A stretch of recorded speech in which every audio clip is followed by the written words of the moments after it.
Hello, everyone. Welcome to It's a Long Story, a place where we roll dice, we tell stories, and we create magic. We are down one person. I don't know where Mike went. But for everybody else in the Mongoose Crew, everybody take a look at your camera, wave, and say hi. Hello. No one did it. Hi. I did it. I was muted. I'm sorry. I waved and said hello. What do you want This is from the me? problem. This is the problem. There's only four of us, and then three of us, and then only one of us says something. Yeah. Hi. For those that have no idea who or what the heck this is, who this is. Yeah. Hi. We are a I like D&D it. live stream that runs every Monday, Tuesday, Wednesday, and Friday, having four parties, existing, living, breathing, and now we're down to two. Existing, living, breathing in the same homebrew world, the wonderful, beautiful world of Imea. So if this is your first time here, welcome. We hope you enjoy and have fun. Before we jump into tonight, very simple announcements. Really only one, and that's just how to support the channel. We do have our Humblewood game that is on hold until the 20th, because I will be out of town for a couple Saturdays. So if you're interested in checking that out, obviously, I would say honestly, flip to like a previous session where we have all the links and all that stuff available. It is also in the video description below, so you can check out the Start Playing page where all that is at. But other than that, if you're wanting to support the channel, best way to do so is to like and subscribe and follow and all that where you're watching this, whether that is on YouTube or on Twitch.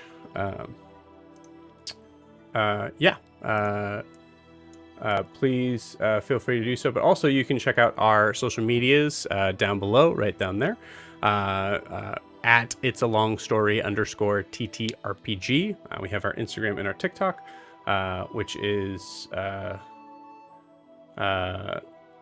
booming right now with the help of Kay over at New Moon, giving us some clips of some of our favorite moments, as well as some stuff coming up for our terrain pieces and things like that. So, yeah, if you are wanting to kind of get that sort of behind the scenes sort of part to that, please feel free to check out those things. Let's see. All right. I believe that is it. So while we were waiting for Mike to come back before we get into our game, we do need to get an idea of where we left off. So Lorianne, if you would please.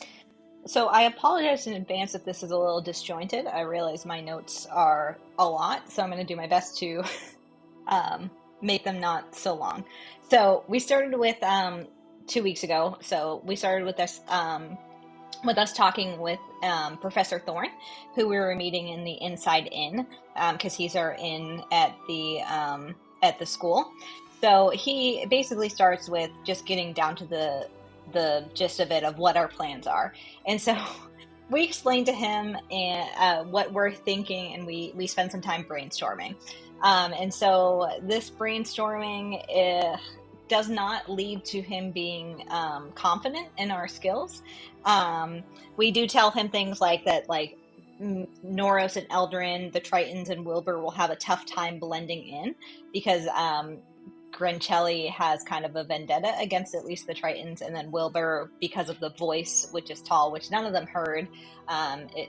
We don't really explain to him why, but we basically just say three of our party is gonna have a tough time. And we learn, that Grincelli has a lot of influence in Ariskar, and that we need to be very careful in that sense. Thorne also wants us to ensure that no students will be hurt. And we do tell him that our plans are to not engage in combat with Grincelli. We don't plan on engaging with the students at all, if it can be avoided. And we also talk a little bit about Grincelli's brother and what's going on there. And let's see. We learned too that there's a lot of things that Thorne is not aware of, like the nights that Grincelli had in Nova Sol. and stuff like that. So Thorn then goes further into explaining how he views Grimcelli and that she's probably a sociopath, so we need to be very careful with whatever we do. But that she's also very reliant on magic, so we need to keep in mind that it could take a non-magical person to uncover her secrets. So our ideas were that we use disguises. So Saren could be disguised as what she went in with Faustus earlier in the day, or the day before, where she is a maintenance worker, and then some of us could go in disguised as students. Another idea was that Milo could be disguised as someone that Magister, I don't know if I got this name right, but Magister Wavanyan would want to look at. Did I get that right, Joe? I'm going to pull it up now. Okay. So I'll keep going while you do that. So he's the professor of, I think, like zoology or something like that, or like some magical zoology. Okay. Yep. And so the idea was that maybe werewolf Milo could be used as a distraction that Professor Thorn brings in. So we also discussed different magical things we could use, like Eldrin could use etherealness, where she could go into the school and map out the area. And let's see. And Professor Thorn also says that he will find out if the moat that is on the map that he provides us with goes anywhere, because that could also be another place of entrance for at least Eldrin and Noros. He also talks about Dr. Kestrel, who's the professor of demonology, and lets us know that he's been acting strange, so we might want to stay away from him. And then we do all agree on that we need to separate in a way where Eldrin can teleport her group out to Anoria if things get bad, and then Broomhilda can be with another group and teleport them out to wherever we agree on if things get bad on their end. So we, like I said, after that, Professor Thorn was not impressed with us, and especially when Eldrin tries to explain what she wants to do later that night to help everyone in this endeavor. And Saren just goes on and on about orgies, and none of us understand why. None of us understand how that came up and why that's where her mind is, but it's just, that's where it was, and we have to deal with it. And so we then, after Professor Thorn leaves, Eldrin does scold Saren for thinking about orgies during such an important meeting. And Wilbur does make it very clear that he wants to come with us. He doesn't want to stay behind, and so we need to also figure out a way to bring Wilbur along with us. So we end up going to bed, and Guar is able to secure 2 separate rooms, so Norris and Eldrin get one, and the rest of the Mongoose crew pile up in another. Broomhilda's not with us because she's pissed off at Guar, and she goes to do her own thing. And before bed, Saren reaches out to Huxley and offers to have Broomhilda get him and bring him back so that he can be with us for infiltrating the school. Broomhilda agrees reluctantly, but she does say she's going to go get him in the next morning. And so the next morning, Saren is awake before all of us and meets someone named Kenneth. It happens to be the butcher that lives next to the inn, and he is married to Remy as well. Eldrin rushes downstairs and is able to heal Saren's arm and regenerate it, so that she no longer has to rely on Huxley for that. There's some shenanigans that ensue where Saren realizes that Eldrin's lying to her about how she discovered she can do this spell, and that brings up Eldrin's rivalry with her ex-friend Catherine back home. Kenneth does come back out and meets Eldrin and asks about his wife's friend Siobhan Easton, which Eldrin's never heard that name, and Eldrin and Saren basically tell him what they do know, and that we have a friend named Huxley. Well, we don't say the name, but we have a friend who's on his way with Broomhilda, so he might know a little bit more. So we are going to talk to Kenneth later. so Milo and Guar also wake up and they end up coming downstairs to have breakfast along with Wilbur. And we end up stopping with Eldrin being extremely angry because of Saren and not knowing a certain spell, and Huxley and Broomhilda joining, and and Huxley, who absolutely looks awful, joins us to start discussing our plans in infiltrating the school. And then the other important things that happened was Broomhilda and Guar have a very sweet moment outside talking to each other, where Guar apologizes and she explains herself a bit, kisses him on the cheek. We also meet Huxley's mechanical bird, and let's see. And then, yeah, we pretty much end with there's some arguments amongst the group over just stupid things, and then we decide we're going to go upstairs to talk and fill Huxley and Broomhilda in, because Broomhilda also wasn't present for the meeting with Professor Thorne. Sorry, that was a lot, and I went back and forth and said a lot, and I hated it. How dare you? I hated every single time I said my brain went, why are you doing that? You did fine. Thank you. Awesome. Anything we need to add, gang? No, that was very thorough and good. Thank you. Guar also had a very sweet meeting with Celeste in his head. So, and they I talk, did. and they have therapy talk. And now we've got a love triangle happening. Did you happen to talk about Milo's transformation at the table? I did not mention it, but yes, Milo also transformed. So the reason why we decided Milo might be a good distraction when we go to the school is because instead of just telling Professor Thorne what he can do and his abilities, he decided it was a great idea to transform right at the table in front of anyone who's in this into a werewolf. And he terrified the halfling proprietor, but was able to chase down that proprietor and convince him that it was all just a parlor trick. It was just a joke. And yes, now they're on really good terms. And yeah, you guys, it worked out. It did definitely work out, but it might not have. It might not have. That's the problem. It definitely worked out. Yeah.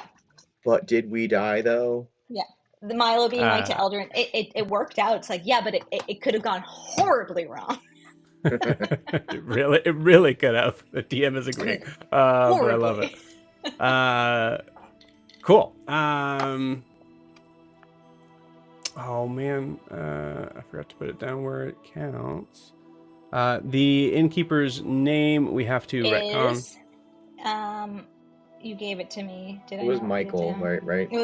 It was Michael after the fact, right? Or was that not the after the fact?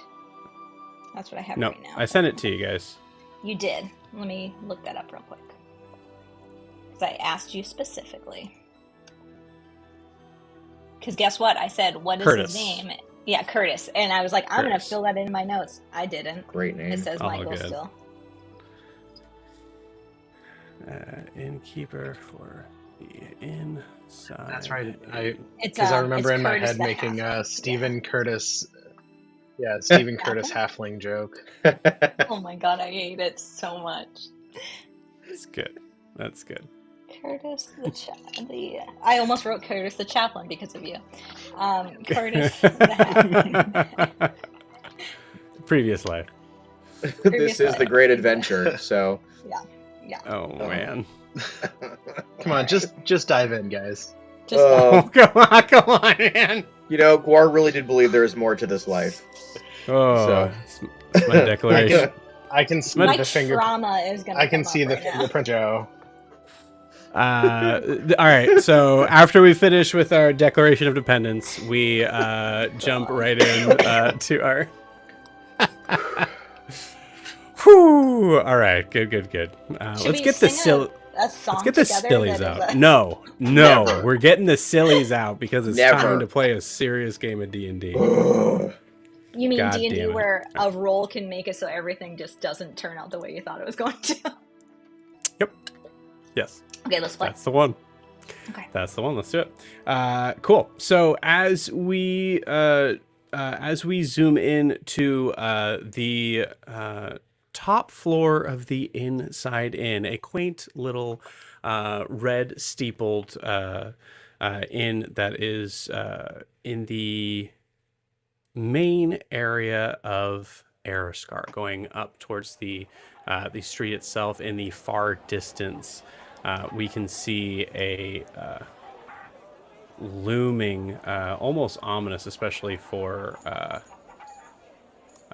our figures here in this moment, as we see the Mortimer Ludus kind of leaning over this entire town, as well as a very tall and very distracting figure of the statue of Corellon, the elven god, pointing straight north, not giving any sort of significant leanings towards a familiarity with the possible colonization of South Imea into North Imea. No, nothing like that. But as we move in, looking down at the shop, pushing through the window, we see a significant amount of figures lumped into a room where there is a single bed and a dresser and a couple of definitely no like seating arrangements for this. Yeah. As everybody kind of go ahead. Oh, so I'm assuming we're in Milo's room if there's the big window, right? Sure. Okay. Yeah. Because Milo did specifically get that room. Okay. Yes. Cool. With that, as everybody is gathered together, we have a couple of figures here that are definitely off-put with not only each other, but other figures in the group. One of them being the surprisingly gaunt figure of Huxley. Huxley looks to have seen better days. He looks somewhat thin. The wiry white hair has become even more thinning and kind of like fallen over to like one side of his face, very unkempt. I have no idea why this is so loud for me.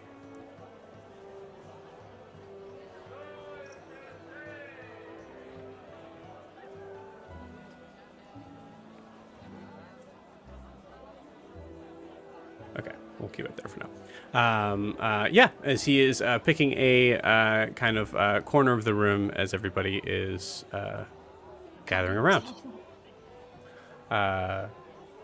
Yeah, so as you guys all gather together, Eldrin, I think you kind of feel out. You feel out that no one's going to start the conversation. Yeah. Eldrin's first thing, she looks at Huxley for the first time because she has spent, when he first came in, she was looking at a textbook or some sort of book that had different spells in it so that she could see where she went wrong with her conversation with Catherine and regeneration. So she looks at Huxley for the first time, and now they saw Huxley about 3 weeks ago, and he looked a lot better. And so Eldrin, I think it was a little bit longer than 3 weeks ago. You're talking about the wedding, right? Yeah, we're in a month now. No, her wedding was 2 weeks ago. Celeste. You. Celeste. Mm-hmm. Yeah. Yeah, her wedding was not that long ago. There's no way it's 2 weeks, but we'll figure it out. It is. I'm telling you, 100% it is. All right. Because all right, you got it. It's less than 2 weeks actually, but I'm giving you 2 weeks. Okay. So Eldrin looks at him and says, "You look horrible, and you're really difficult to look at. Do you need any sort of healing or restoration? Anything I can do for you?"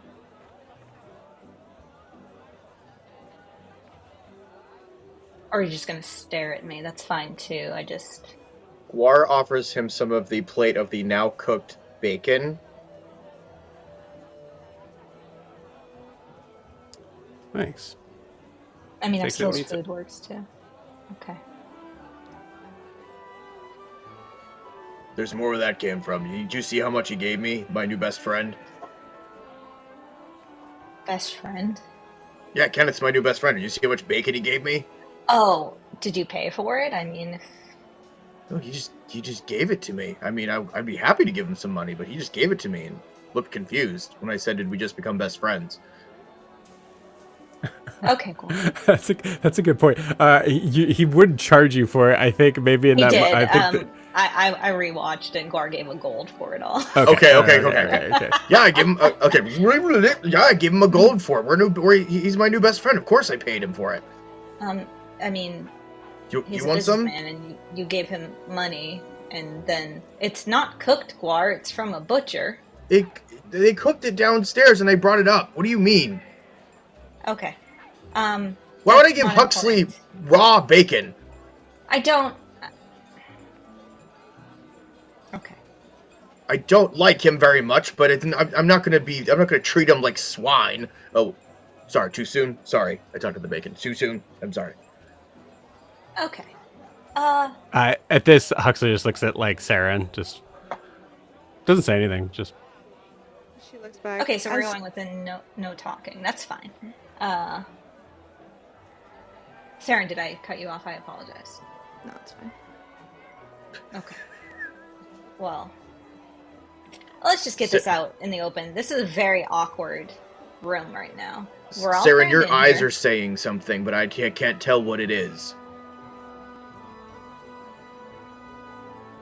So, Huxley is here because of Raylor? Am I correct there? I didn't get to explain that part, but thank you. Oh, I Aldrin. apologize, Huxley. Sorry about that. Yeah. what about Raylor? I mean, I already told you about the spectral-looking version of him that we saw trying to drag Valmos away that disappeared, and we suspect Valmos is here, and when we know. I was... Well, okay, we know.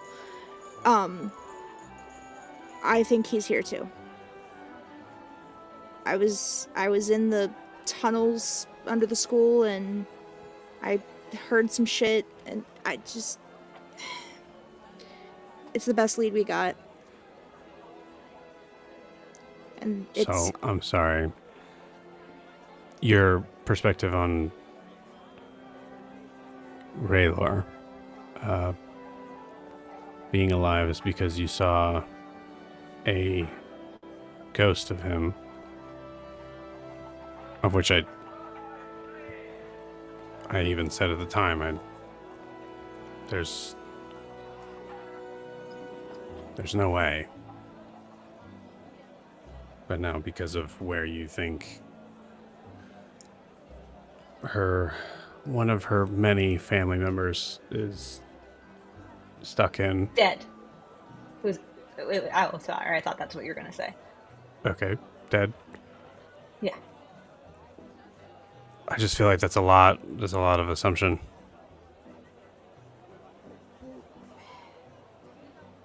When Eldrin tried to contact Valmos, she heard a voice that wasn't his. I tried to contact Raylor, heard a voice that wasn't his.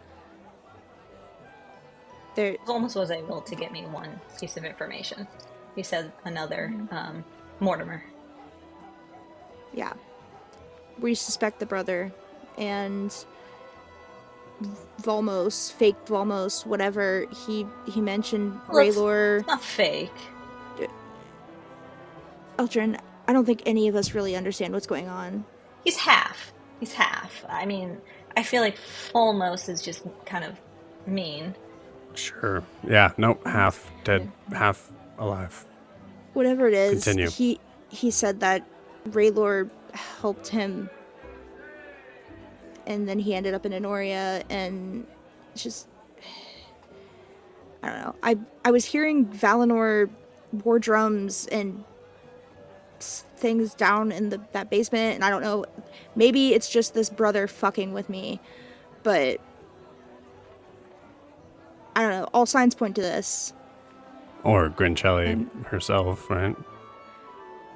We're hoping she's not in there. if we get there soon enough. I know. Is he not aware of the entire plan, Saren? 25 words. No, he's not exactly aware. True. I know I said fight Grancelli, and it might come to that, or more likely we'll be fighting her brother. Still a Mortimer. Still responsible for all this shit. I mean, our overall goal is not to fight at all. I'm going to say, Lorianne, yeah. You got to back up. Okay. Let Kayla finish what she's saying. So, we don't necessarily want to fight. Fighting her on her own turf is just going to get us all killed, like what happened to Eldrin last time. But knocking her down a few pegs and saving the people we care about.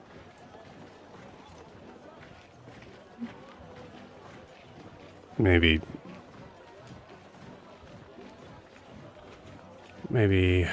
I don't know, assuming that woman has any sort of loyalty or affection to anyone is a crapshoot, but maybe just handling the brother. What? I can think of one person she has loyalty to. Okay. You know who. Oh, yeah, okay. Is he here in the school? He better not be. What I'm saying is, if we could take out the brother, that might feel good. Yeah. Exactly. I'm down. Yeah. As you can see, that was a lot to explain. I had to get you here somehow. I wasn't busy. So, I'm assuming something happened with your group of very lucky idiots. Is that it, as far as the plan?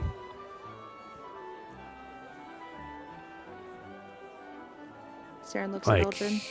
Are we going in guns blazing? Oh, no, not at all. The plan is not to hurt anyone if we can avoid it. Honestly, the plan is just, if Rayler's there, I mean, you two can do whatever it is you want to do with him. I'm assuming help him.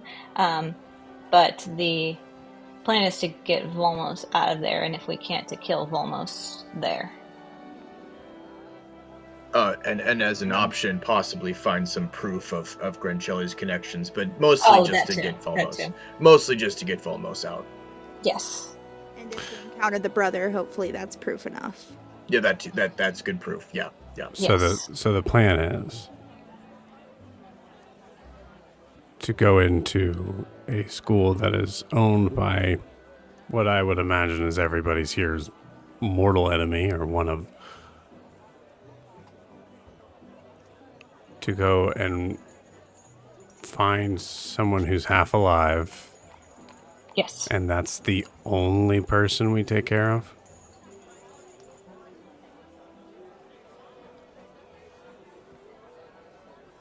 Uh-huh. Oh. I mean, they're using my brother for something. Well, and Raylor. Oh, yeah, if he's there, and Raylor as well. Sure. And maybe proof, if that would be cool. Yes, I guess we can explain to him. I mean, can we just say we explain some things to him? Mm-hmm. Is that okay? Yeah. Okay. So yeah. I'm assuming Eldrin's Quar, you can explain to him your conversation with the king, and then from there, if Quar is okay with that, we can then explain. Yeah. Okay. Then we can. He talked to Eisenbartus. Yeah, I called him out too. Yes, you also made it so that we're not. They know we're coming. I mean, I did that as well, but.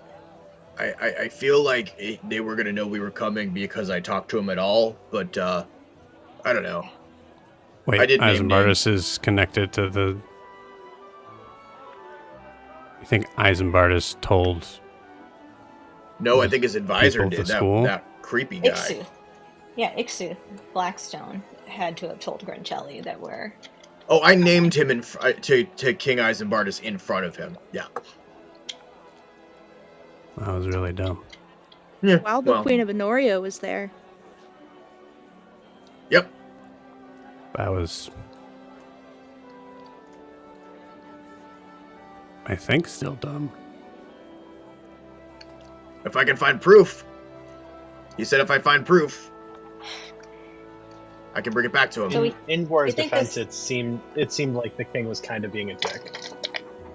A major dick. Yeah. I mean, for sure. In his defense, if you came into Honoria and was like, hey, I have this thing, and this advisor that you have I know is a bad person, and I have no proof, but I'm just going to tell you, and you've never met me, but my word enough should be, I can't blame the guy. Are you taking the king's side? No, because I know what is true, but I'm saying that in his defense, we did go in. I look at Broomhilda for help because she's the one that did tell us like we're idiots, and I was like, we did go in without proof, Broomhilda. And yeah, you were that mad was. about I mean, that. there was probably a. Listen, we're here now, so that's not a. But if we're. That was a bit of an undershot on my part. Yeah. Was there a better way to handle it? On all of ours. Sure. It's on all of us. Broomhilda assumed that we knew what we were doing and didn't ask questions. Not that it's your fault, Broomhilda. You Please shouldn't don't have to blame ask her. questions on She's things got enough that stress. we seem to have a plan about and then don't. So anyway, and then I'll say we explained to Huxley about our meeting with Professor Thorne. And like what Saren found. I guess like out of game, is there anything we as characters don't want Huxley to know?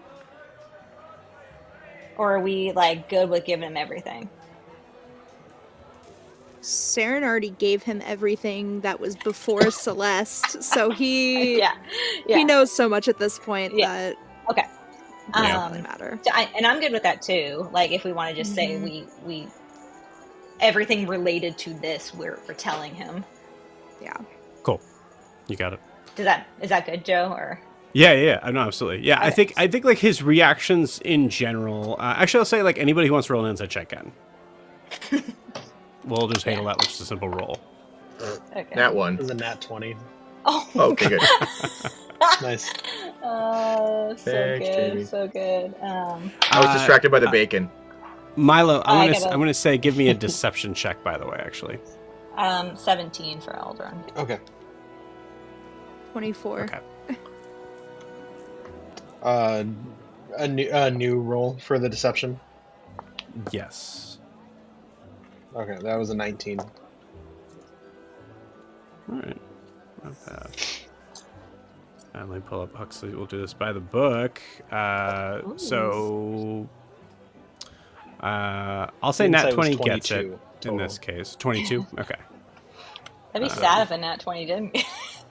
Well, he's yeah, he's really pretty good. deceptive. Yeah. 22 actually just makes it. So anybody who rolled below a 22 does not necessarily get all of this. Which I think is everybody, right? Everybody except for Milo. What is 24? And Saren got cool. 24. Yeah. 24. Cool. And I think, Saren, you probably would have advantage on this anyway. So, a couple things. One, 25. there it is. One, Huxley clearly doesn't think that Raylor's alive.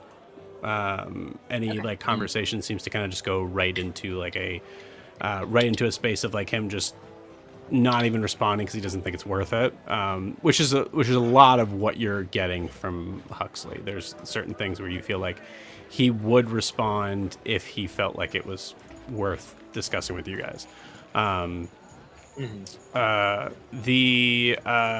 the mention of Professor Thorne, Milo, you're 19 against his insight. which is fairly high, but he's also rolling with disadvantage right now because he's exhausted. Just made it. So he doesn't notice anything in particular involving that. He clearly, actually, I'll say this for Milo and Saren. The concept of the plan to go in and try to just like go in and go out and not incite violence on the people that are directly responsible is not his bag right now, but he's keeping quiet about it. Mm-hmm. Everything else he just kind of like listens to. He has mentioned a couple of times guns blazing and like kind of wanting to. Well, he asked, "Are we going in guns blazing?" was the term that he used. Yeah. But he also said that in a very. I'll give it to Saren. He is in a space of like, whatever happens, happens. Like, he's not like suicidal, but he's definitely in a space of like if I'm gonna go out, I'm gonna go out better than whatever I just escaped from. He's in fuck it mode. Yeah. Can Eldrin tell that he's exhausted? You can't tell. I would say no. I think what you could see from his demeanor and stuff, it looks like he hasn't been taking care of himself. I'll give you at least that. But like, especially mechanically speaking, that's the deception roll. So would it? Because I know I basically failed on that with a 17, but would it be okay to ask him if he slept? Like, does that, or is that metagaming? No, I don't think it's metagaming. Like he definitely looks like something's up with him.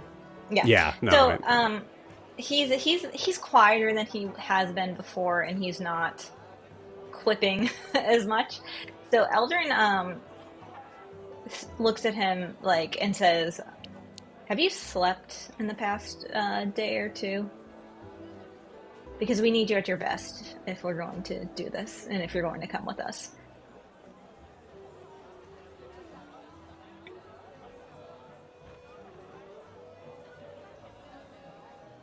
I've been busy. So that's a no.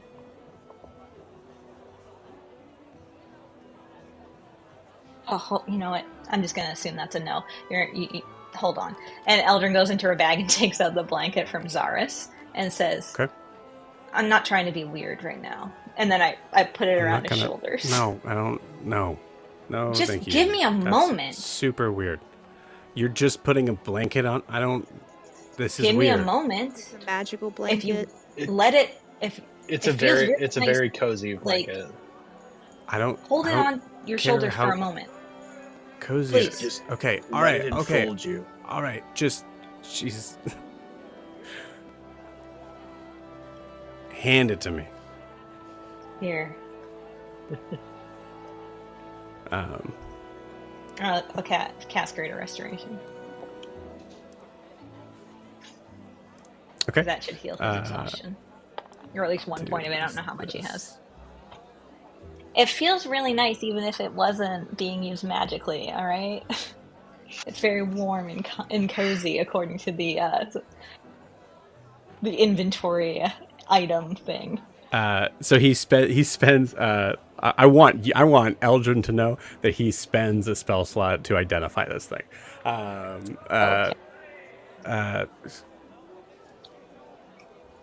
Okay. All right.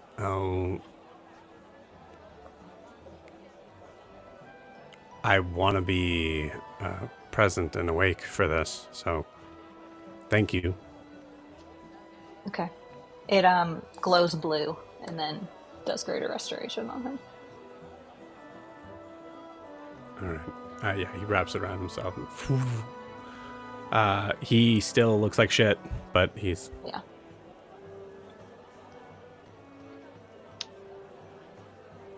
What does that smell?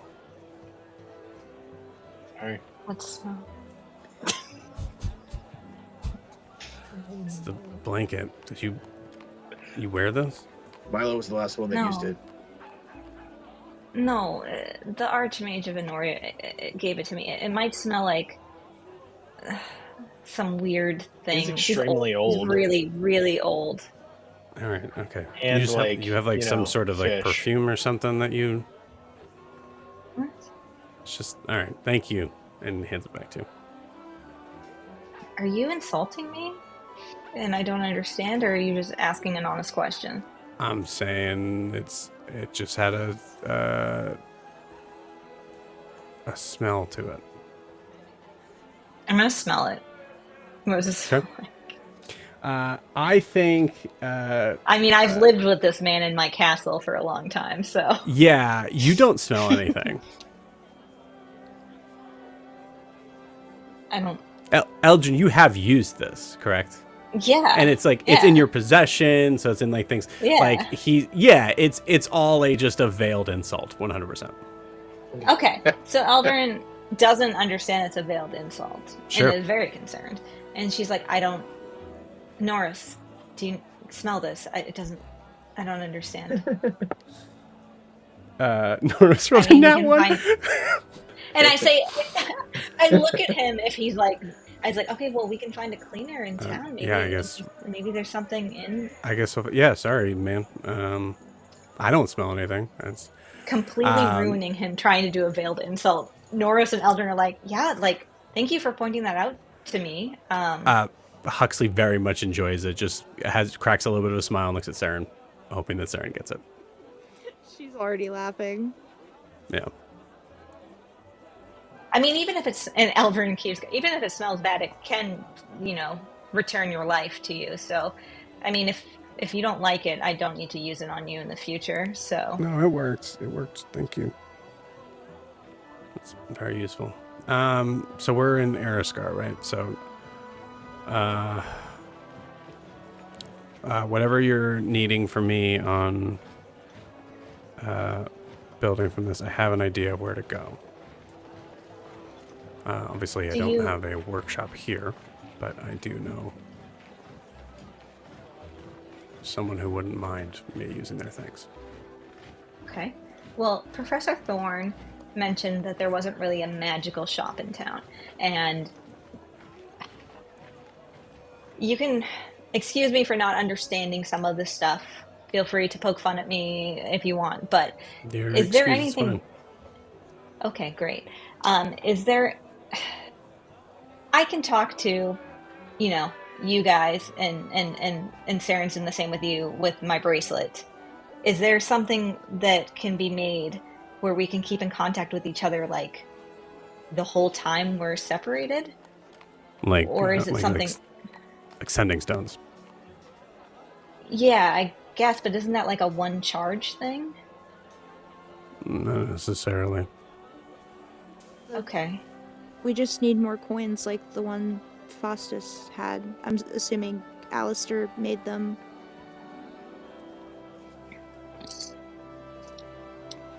That's Alistair's dad, right? Yeah. Yes, and we do need to talk to him again, because... Again. Part of our plan... Yeah, we've already met him. He's not very pleased with us.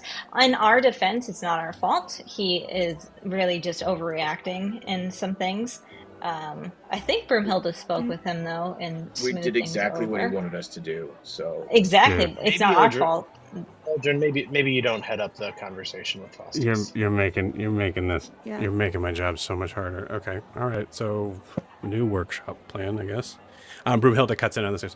Now, honestly, I think that would be good for everybody to... He's fine. I'm sure he wants to apologize for a couple of things. I mean, he doesn't need to apologize for wanting to defend his wife.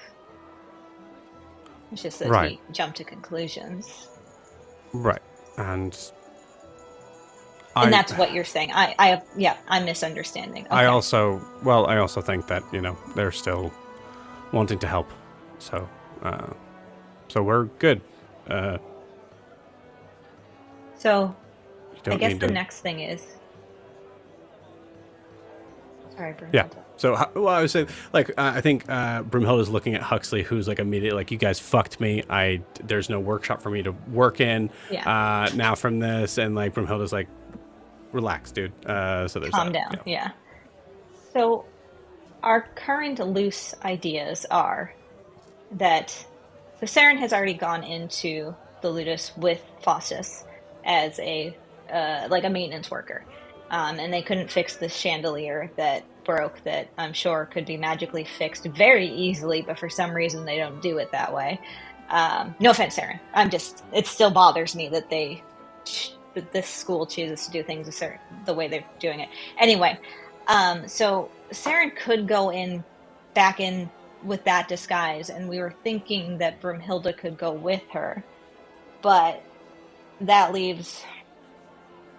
So I explained to him that basically I explained what we want to do of like separating the groups of me, Guar, and Noros going in as, well, Noros going in as a student and Guar and me going in as prospective students with Wilbur as Guar's animal companion because Guar's a hunter, apparently. You explain that?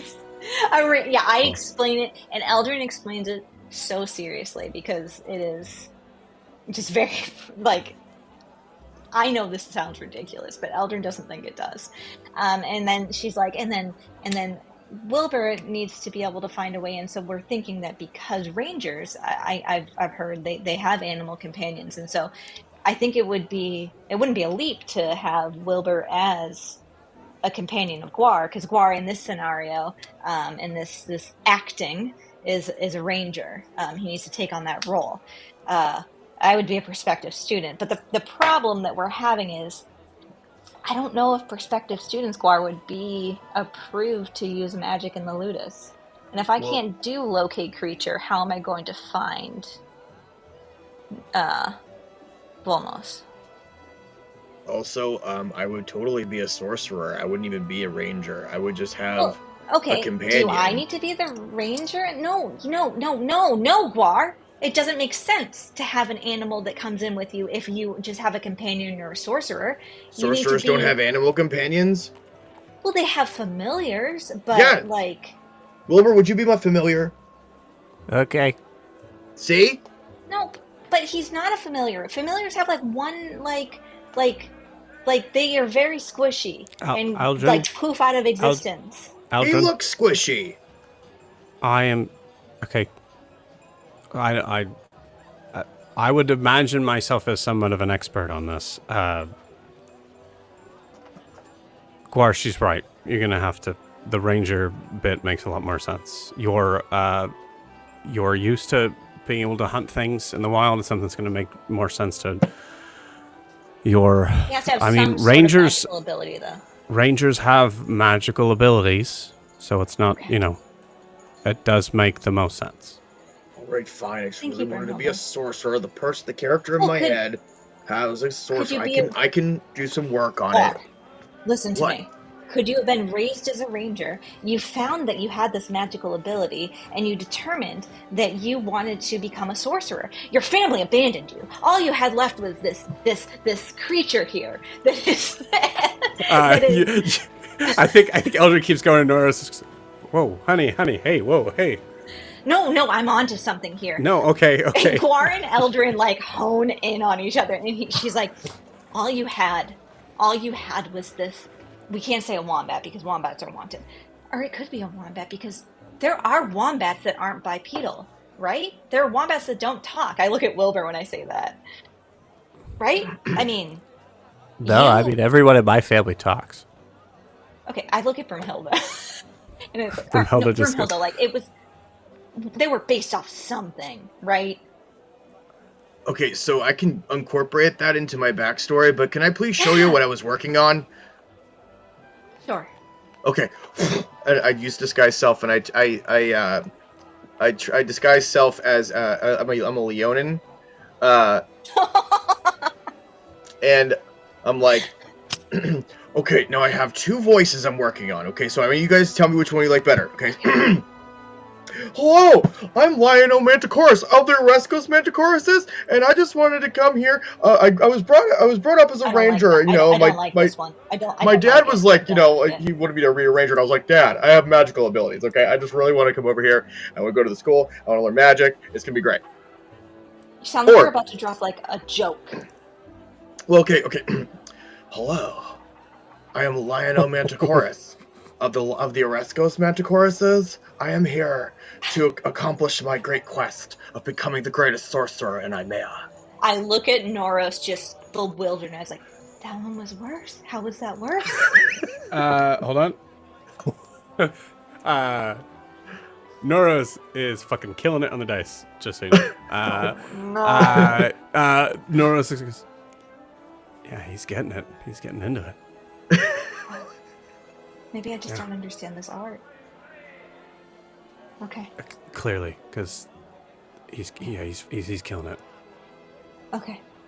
Yeah, no, Guar. I mean, whatever you think is best. But well, the question is do I want to be smarmy and annoying in a friendly way, or do I want to be smarmy in like a know-it-all way? Which would be more distracting? Well, Saren, what did you run into more at the school? Was it know-it-alls, or was it just like, people who know how to do magic and want to learn and are just earnest? Like 99% know-it-alls. Ooh, okay. Oh, okay. Yeah. Okay, that's good to know. I'm still in Leonin form. Good to know. So yeah, the students in blue robes, they suck. Especially. So I turn to Noros and I say, "Okay, sweetheart, if we do this plan, you need to be the student. So do you think that you can do that convincingly? We're the people that you want to bring into for a tour, prospective students. Can you sell that?" Yes.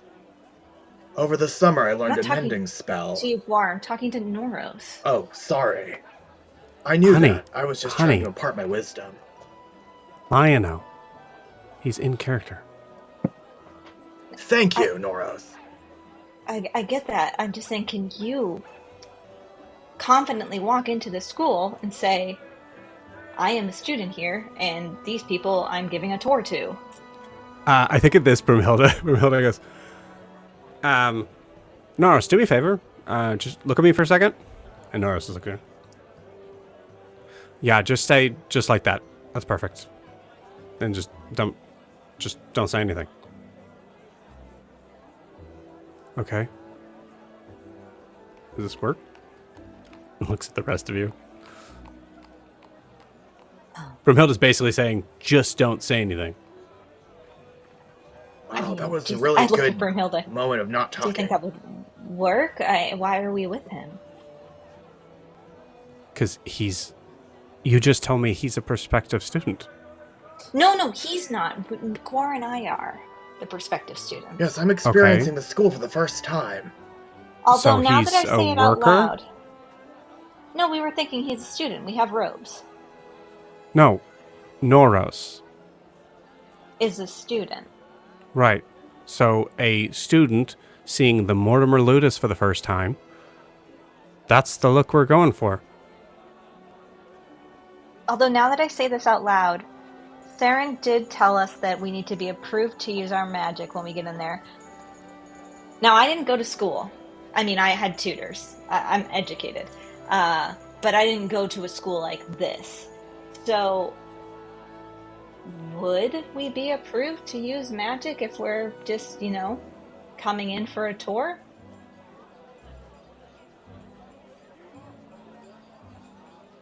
I think everybody looks at Saren. Because Broomhilda doesn't know. Why would we need it? I mean, they let me be approved because I was fixing a chandelier. I don't know. I think maybe that's more a question for Thorn. And okay. I think you guys going in there without Thorn, I don't see how that's gonna work. So, out of all of us, Saren, can you get by without magic? Yeah, if push comes to shove. Okay, Milo can too, correct? I guess so. I believe out of all of us, Guar and I are the two that need to be able to do magic. Because you can fight without your magic, right? Right, Saren? And Milo can too? I look at both of them. As can I. Are we, Broomhilda kind of raises a hand, are we just assuming that I'm kind of back up? I'm fine with that. No, I was assuming that your magic would come in handy if, what is the phrase? If shit hits the, I don't remember. Yes, if the shit hits the fan. Okay, yeah. That it won't matter if we're found out for doing magic, and that's where yours will come in handy, as well as all the fighting that all of us can do with magic. But there are certain things like Guar wants to disguise himself, and we don't really want to be alerted once he does that to our presence. I want to be able to locate my brother, and if I cast that spell and I'm not approved. So what am I doing going in? I think Saren and I talked, and we thought maybe you would go in with her as someone who can help fix the chandelier. Actually, I think you see Broomhilda like kind of like just get a little uneasy with that. Okay. I mean, you'd 100% be approved, right, Saren? At that point, to use magic. Yeah, I mean, provided the chandelier still needs fixing. Me, Faustus, Broomhilda, and she looks at Huxley, could maybe go in as a team? I mean, I can just try to find a way in. It's not a big deal. The problem, Huxley, is that if you find a way in and that you use any type of magic, they will be able to pinpoint your location and know that someone's infiltrated. Our biggest issue right now. We do not want that to happen. Okay. Is there a way to disguise any of this? Like... Or I could just not use magic. I mean, yes, that is, yeah. Sometimes I understand that Guar and I probably depend on magic a little bit too much. Yep. Speak for yourself. Okay, Guar, Broomhilda, literally disguised. Broomhilda goes first. So I'm just, I'm not trying to be, because I realize I am technically probably older than everybody here except for Saren, but I mean, no? Okay. What? I just thought.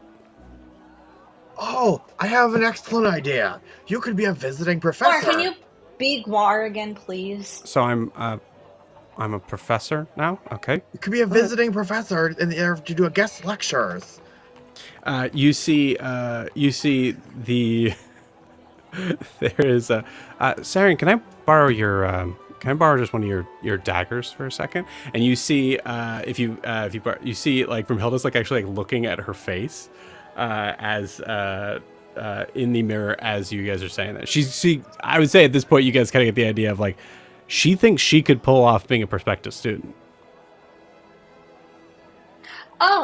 Oh, right. Okay. And you guys are being like, you could be a professor, you could be the worker, like that sort of thing. And she's like, okay. You could be a prospective student with a very strong prowess for magic. Oh, I wasn't insinuating that you couldn't be. I mean, let's be honest. I look at Broomhilda and I say, Guar looks older than you do. And so that's not the issue at all. It's just the weight of experience on my face. Okay. All right. Guar, can you please stop? I just think be normal. It would be like, as far as the student part of it, I just feel like it would make more sense for me to be a student of a magic school, considering I am a spellcaster. So the problem with that is, Thorn let us know that, or basically, you wouldn't need to be approved for magic use then. It would just be assumed that you have a pass because you're a student. So that's why I was thinking that Noros would be the student, because he doesn't need to use magic, so he doesn't need any sort of approval. The problem is that we are trying to do this huge thing, and there is one receptionist in our way, and we don't know how to get past her. This is a mental note for the DM going like, I definitely have to make a picture of this receptionist. Because she holds everything. Everything. Now, above board, are we also trying to go with the idea that Milo is an experiment for other students to be able to see? I think so. The thing that we're nervous about with that is that if we separate into 3 groups, we don't have a way to get Milo out. if we separate into two groups where Eldrin is with some people and Broomhilda is with other people, then we can do our separate teleports. So above board, above board, I'll say, Lorianne, you tell me, who would you look at as being the prospective students? We discussed me and Guar. So we discussed me, Guar, and Noros being one group, but that was before Huxley came into the mix. Yeah. So now there's Huxley, Saren, Milo, Broomhilda, who are going to be working on a chandelier, and Wilbur. Yeah, because Wilbur's with Guar. Wilbur's with Guar. And familiar. So, but you see my point. There's now 4 people that are coming in to work on a chandelier that should be already. So, I still think Milo as class subject would be Thorn seemed pretty stoked about that one. He did. Or seemed to think that would be an easy way in. I'm confused when we got to the Thorn not being the one taking Eldrin and Guar and stuff in. Is that could he be the one that brings us in as a professor who's going to show us around? That's what I thought was kind of happening. Yeah. Or him bringing them in to help with the demonstration or whatever. Yeah, I think Thorn was saying that there is 2 groups: one that people that are helping with the demonstration, people that are coming to fix the chandelier. Mm-hmm. I'm good with that. It's just that last time when we talked, Thorn made it seem like we would need some sort of malady that he could use as a demonstration, which I don't know if we would be would Milo as a demonstration as a werewolf that he's going to be showing to the zoology guy be approved to use magic? I don't think they would. Would Milo himself? No, probably not. Yeah, no. But Milo doesn't need to be magic. Milo Milo doesn't need magic. Yeah. Right, but to have people that are caretakers are other sort of people that would be a part of it doesn't that doesn't necessarily have to be a factor. So I think it would be better if we had 2 groups. Broomhilda is in one and I'm in the other, because if things go really bad, I can teleport whoever is in my group to Anoria. So then maybe Guar's idea of her being a guest lecturer could be she's giving the guest lecture about the werewolf. Oh, yeah. But that means she's with Eldrin, unless can't Eldrin's going to go fix the thing. Yeah. Right. I can be the guest lecturer about werewolves. No, you could also be the guest lecturer. I think the point is, especially looking at Broomhilda, and I'm trying to put the image of Broomhilda in front of you to be able to notice. Broomhilda definitely does not look like, and obviously, you can dress her up and do whatever. She doesn't look like the typical person that would be there to work on a chandelier. Right. She looks like a student. Yeah. She looks like a student. Right. Yeah, she does. So Guar could go with Saren, and Wilbur could be one of the other oddities that we have that are going to be shown to the zoology professor.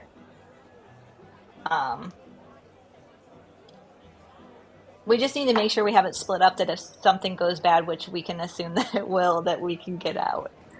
Guar really wants to be a prospective student, though. I know you do, Guar. So that's the problem. Not the problem, excuse me, but that's the issue. Prospective student, where is their place for that? If there is, then that means there's 3 groups. Well, and also the prospective student, like we talked about, why would they be approved to use magic? Mm-hmm. Right. There's no need for it. Milo's sitting on the bed holding the robes and, what were these for? Just throws them on the ground.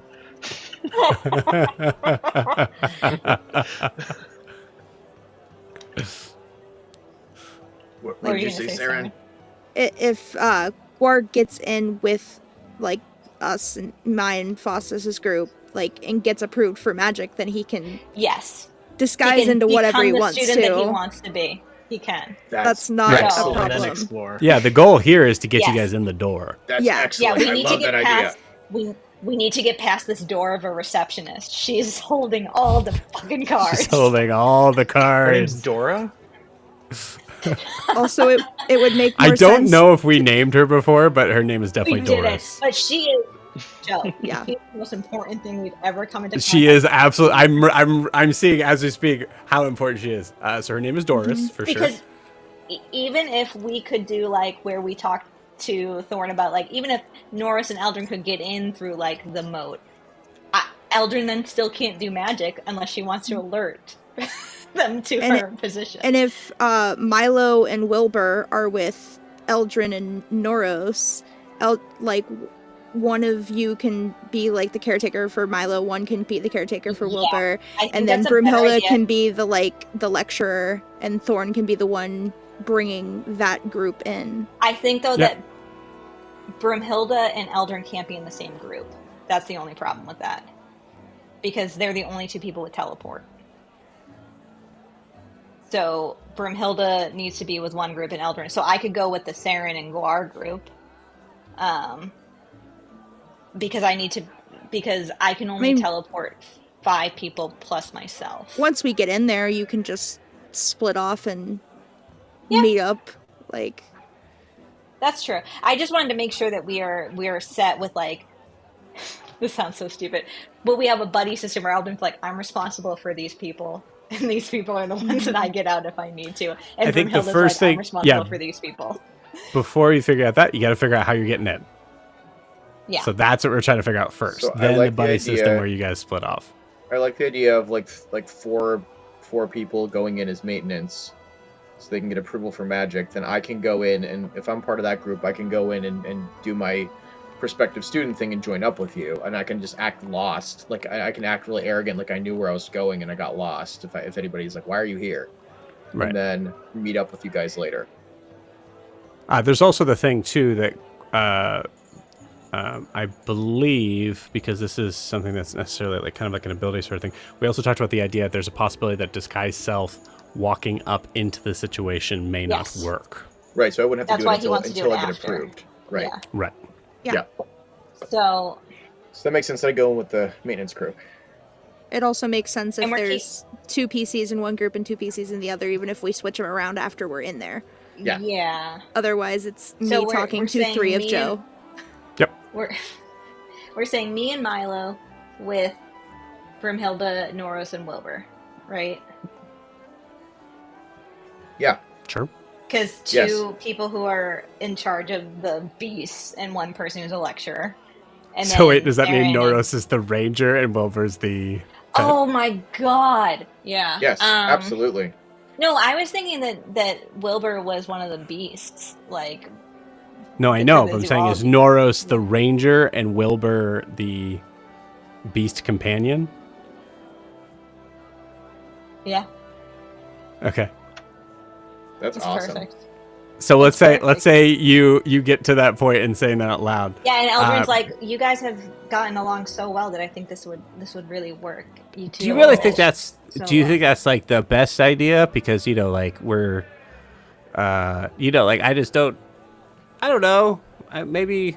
Well, you're my best friend and he's my husband, and I think Yeah, I think we should just keep workshopping it and just figure out what Noros. Because I think I mean it's that's weird. Fine. I don't think I'm a little too buff to be like If you don't think what you can handle the role, that's fine. We can do something different. What are you suggesting, Noros? I've been carrying Wilbur like a baby for the last day and a half. If what are you're you not talking about? You're the too challenge. I'm saying like, I'm that's too. Fine. I'm like clearly more of like a soldier and than like a hunter. Do you want to? I mean, be the Saren's like just act more hunty. Okay. I don't.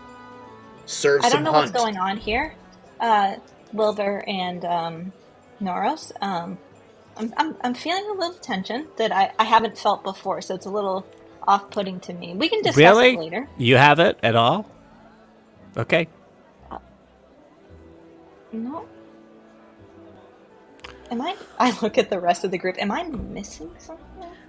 I look at Wilbur. Wilbur, I know how you feel. It makes more sense that you go with Eldrin and Noros. It makes more sense. And I want you to be How he safe. feels? What? I mean, This is called empathy, Eldrin. Try it sometime. I just, honey, he can just be really annoying. Okay, yeah, I can hear that. I have ears over here. Oh. I'm sorry. What did you say? Yeah. Okay. Great. I'll speak louder so that you can hear them better. You're annoying sometimes. Do you two not like each other?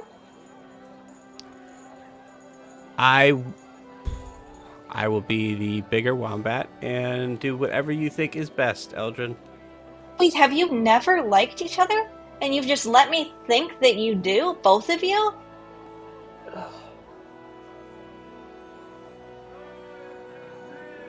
I'm gonna take your silence as a confirmation that you've made me. So, what, have you just? Okay, you know what? Great. I feel like an idiot now. Thank you both. Eldrin, I don't know if there's been that much of a ruse happening as just a blind spot. Blind spot might be the best way to put it. I literally said to them yesterday that I was so happy about how much they were getting along, and neither of them told me that I was incorrect in my assumptions.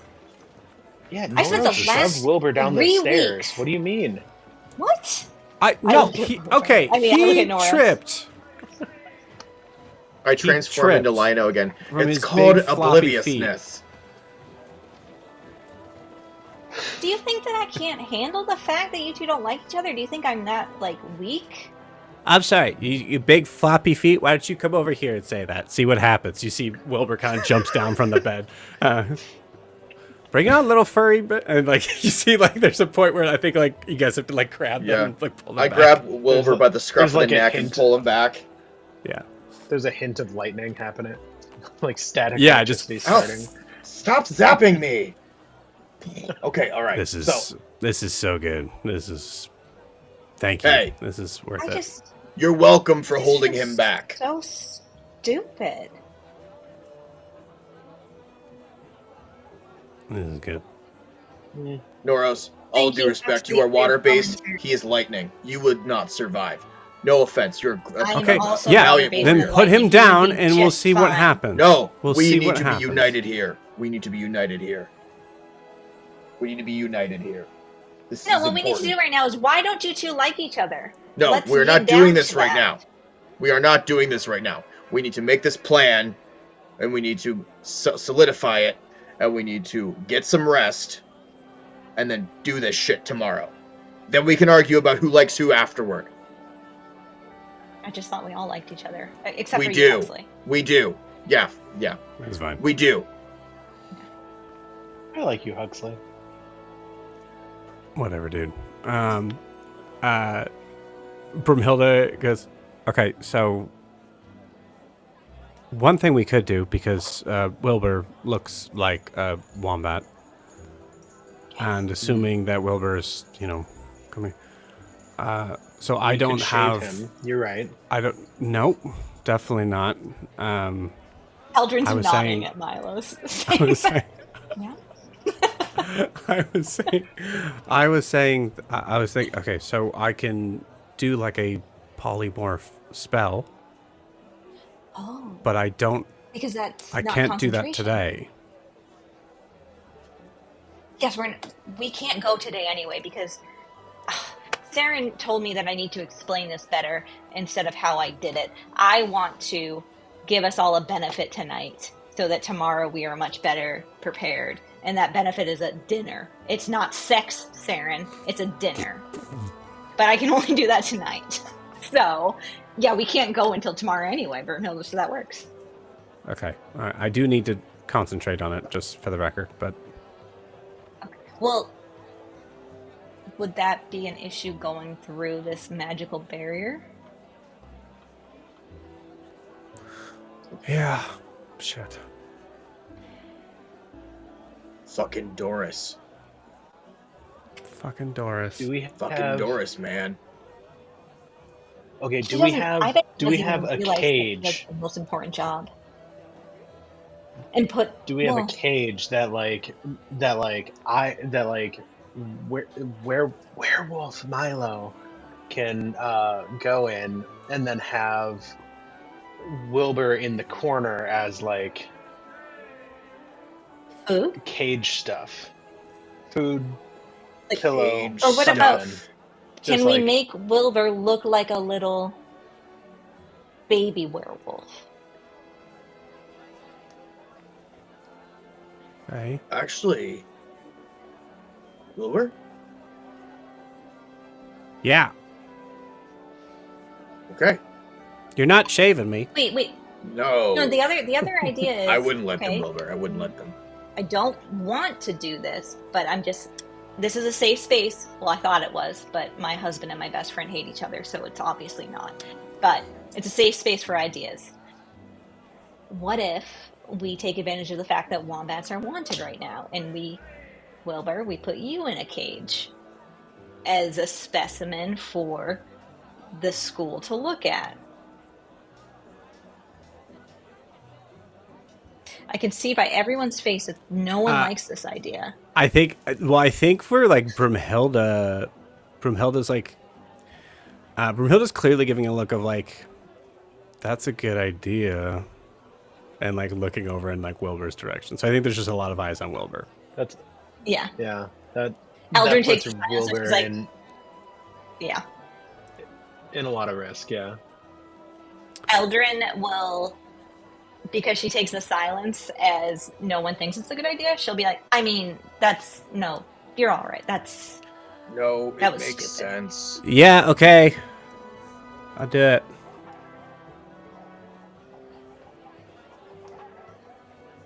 Okay. Why don't you put Noros in the cage too, and then we see what happens when you put Noros and me in the cage. Wilbur. All right, dude. Okay. What did he do to you? Honey? What? Why are you taking his side? Wilbur loves everyone. I'm not taking his side, Noros. He loves everyone, so there must be some misunderstanding, or maybe some translation culturally that he doesn't. He's not as great as you think he is. Hey, whoa, okay. Whoa, new guy. Chill out. Whoa, he's not a new guy. Honestly, you're all new to me if we're going to do it that way. Is this really where we're going to go right now? Before we're going into a deadly situation? I don't know, Eldrin. You started all of this. What? Okay. Sorry, okay, that was half kidding. I will be in a cage for students to poke and prod at. So my idea, though, Wilbur, is there are wombats in the world that aren't like you, that are truly just animals. So if you can remember to stay on 4 legs and not speak, it can be that we're bringing you in as let's take a look at this wombat so we understand maybe what we're dealing with in the wombats that Tall is talking about. That way it's not as dangerous for you. So you're saying I have to act like one of the stupid wombats? I don't think they're stupid. They're just not intelligent in the way that you are. Wilbur. I know this is I don't even know what a wombat's supposed to sound like. It's fine. Just don't say anything. Listen, Wilbur. Despite all your rage, can I wear my... we just need you to be a wombat in a cage. No, you can't wear clothing. Can I wear my robe? I look at Brumhilda, I'm like, your father based these off of real no, Wilbur, you have to be an animal. We could put barding armor on you, maybe. Like they do like some of the rangers do. Please don't look at me like that, Wilbur.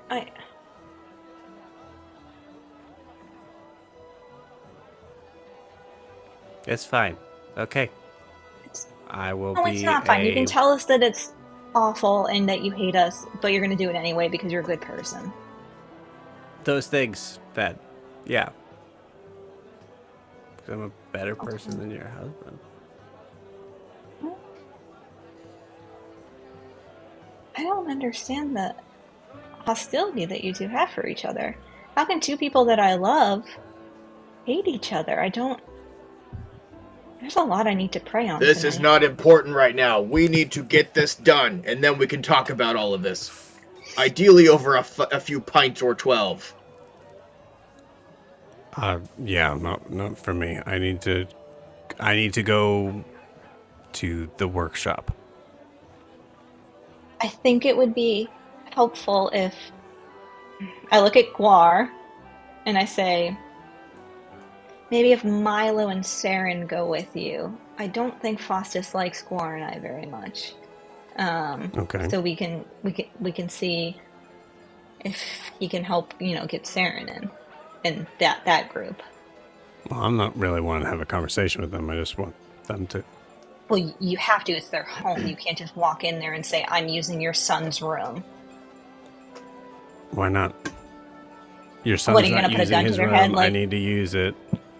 Okay. What if they say no? all It's right. their home. Then I'll say you guys are stupid and you guys should let me do that because I know your son. Okay. I mean, And if you're willing to How well- help, then we're on the same side. okay. Well, that's better than just waltzing in and acting like you own the place. I didn't say I was going to waltz in and act like I own the place. I was going to not worry about frivolities of asking how their day is. That's what I mean. Okay. Okay. Sure. Oh. Plus, I need to this has find out nothing what to do we with- need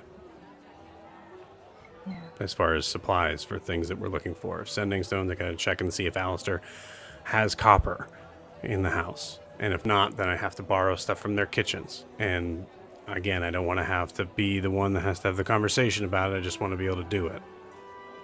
Maybe it'd be good for Milo to go with you too, because I mean, she is a baker, so she probably has some stuff, Great.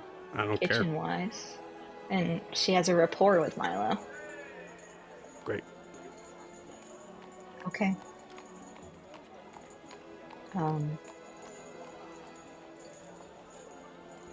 Yeah. I think there were some things Saren wanted to ask you, but now it just feels awkward. So maybe you and her can just talk alone. Yeah. All right. Whatever. Okay. Yes. Okay. So what are we doing in the meantime? I heard there was something about a feast. Oh, I'll handle that. Just give me a list of what you You're want. literally and I will. eating bacon right now. Oh, I'm done with that. That's not till tonight. I have an idea of what all of you like to eat, but if there's anything very specific that you want, tell me, and I will make sure it's there. A couple of chickens would be good. Okay. Just for you, or should I have chickens for everyone? Oh, did someone else want chicken? Oh my goodness. I will Grass. gather a list. Yes. Oh no, Wilbur, 100%. Grass. Your whole entire meal will be Yeah. vegetarian. So freaking. It's all just grass. Is that Norris? Yeah. And I will make sure that I have all of the land food that you like, Noros, because people have different tastes and like different things. Yeah. Thank you, honey. Mm-hmm. Yes, just because some foods are different doesn't mean that they're bad. I'm just Okay, saying. you that's all don't get to eat. lecture? That's all. You don't get to lecture my husband, only I get to lecture him, Guar. Is that What? understood? I was just talking about how food's good. What are you talking about? Okay. Why are you yelling at me about trying different foods? I have no idea why I'm the one that's having to do this. Okay, great. So we're gonna get food for tonight. Yeah, yes. We don't need to get anything. It Thanks, just will happen. Fiona. And I'll just okay. So It's a boon from my Persona. question was, I will- what are we doing today? Can we get something to communicate with? Is that possible? I think oh my Huxley god, that's what I'm gonna work on. I just need to go to the workshop. Maybe I should just go. Well, we know what you're doing. I think Saren and Milo and Huxley can go to the workshop and talk to Faustus. And then maybe Guar, you, me, and Noros and Brumhilda and Wilbur can I don't know, go into town and do some shopping. Do we need a cage? Or do we I can send a message to Professor Thorne and see if he'll meet us here and we can discuss this plan with him. How about that? Maybe he could bring a cage. Yes. I mean, I can make a cage. That's not very hard to do. Will that take away from the other things that you need to do? It depends on what you want me to make. I mean, as far as the sending stone things, depends on what Alistair has. I mean, I'm assuming... But, I mean, copper's pretty easy to The sending stones are pretty important, but there's...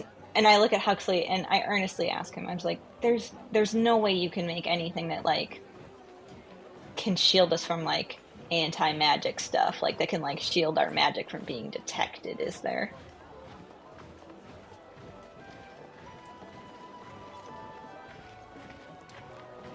For all of you, not within 24 hours. And if not me and Guar, just me. Hey. No offense, Guar. Let me... Well, do you have locate creature, Let me think Guar? about it. Do I have... Okay. I can locate a creature right there. I put it, Milo. Eldrin. Yeah, that might require a lot of stuff. So I think the thing that would be then the most beneficial is that we can keep in contact with each other between the groups. Yes. So that's probably what your focus should be. And we will hope that Doris works with us instead of against us. How many do we need?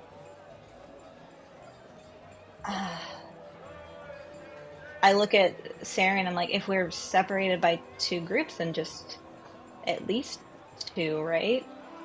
Do 4 in case we get separated more, if you can. Okay. I can probably do 4.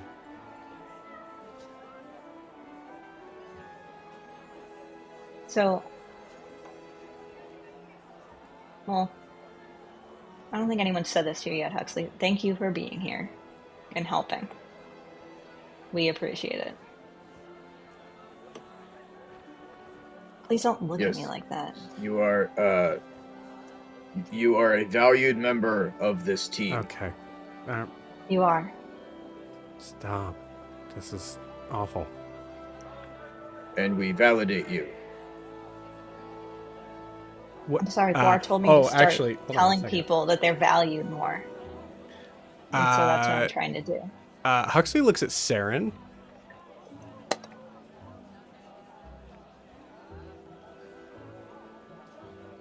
What do they know? What do you mean, what did they know? What did they know? Everything? As far as like specifically conversations that have just happened between Saren and Huxley. What about the conversation between Eldrin and Huxley? Does he acknowledge that? Which one? So maybe I'm confusing. When I was in Marvin, and he told me basically he's told Eldrin more than he's told Saren about. Yeah, Saren knows like Raylor. Virtually nothing about. Eldrin actually knows more. So I apologize. I will flip that over to Eldrin. Yeah. What did you? You didn't.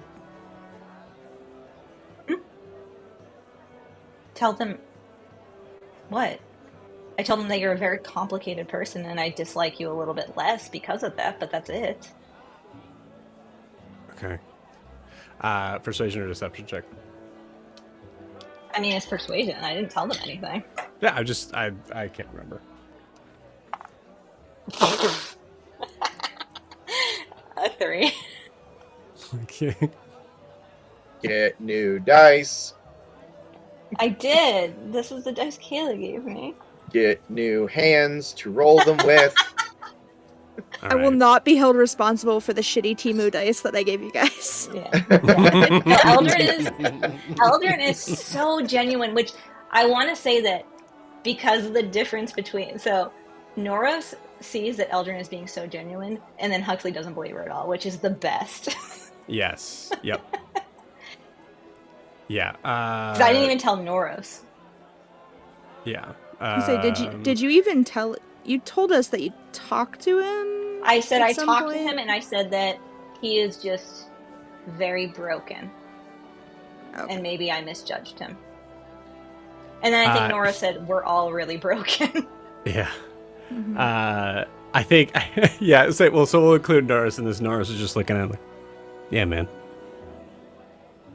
You're an important person. Okay.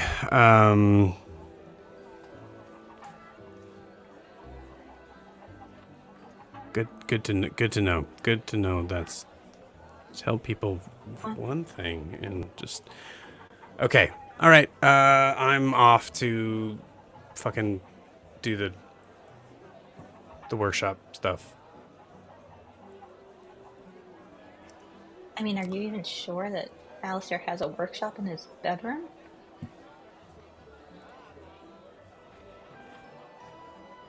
If he doesn't, he's not that much of an artificer.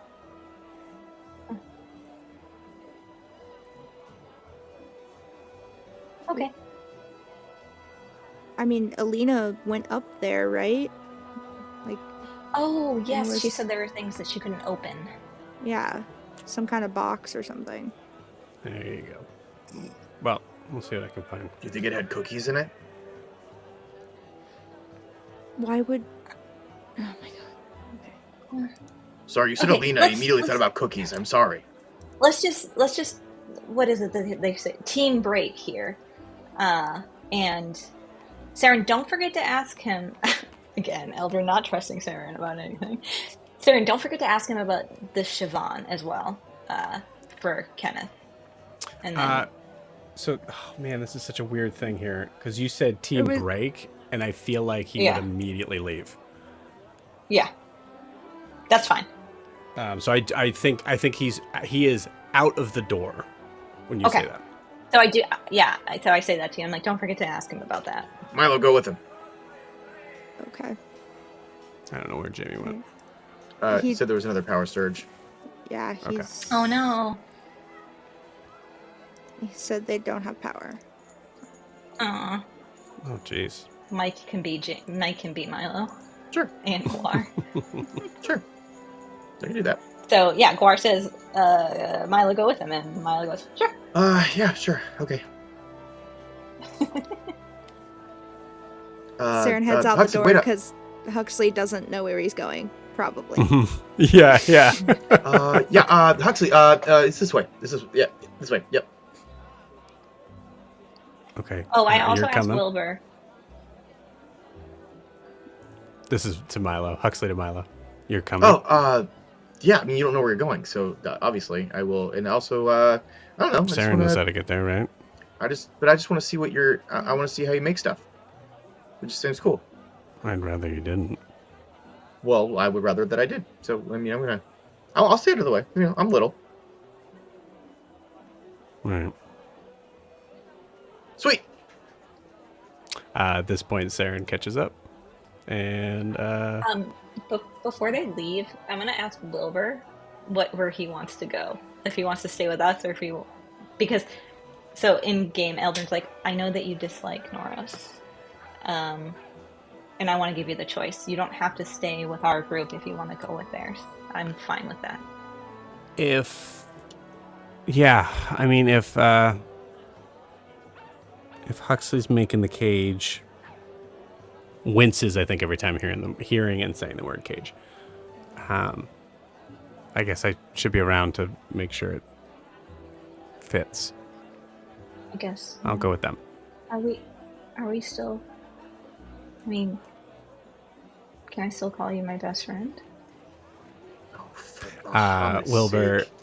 Wilbur takes leans up as high as he can go to take both your cheeks in his furry hands that feel so warm and smell like Fritos. He goes, of course. Okay. We're the closest anyone could be with each other. Okay. Okay. I love that. Okay. Bahamut's fangs. I thought I was the dramatic one in this group. All right. Ugh. Bye, loser. I'm saying that's just a little bit and heads up. When Wilbur leaves and it's just the four of us, I say, we could have that double date that I discussed. I think I might be more useful also at the house, maybe. I was joking, Broomhilder. There's much more important things to do than to discuss great. orgies and dates. Broomhilda, Wasn't before there you for go that. off, could we talk for a minute before you leave? I think she's staying with us. Yeah. Oh, I was staying. you acted like she was going to leave. I just didn't want to do the date Nora. thing. Oh. Sure, date. Yeah, sure, it's fine. Yeah, no, it's fine. Cool. Oh, yeah, cool. So you don't want to, not with, okay, just him, not with us. Yeah, cool, yeah. I just... That's fine. Yeah, Okay. it's fine. Well, Everybody is whatever.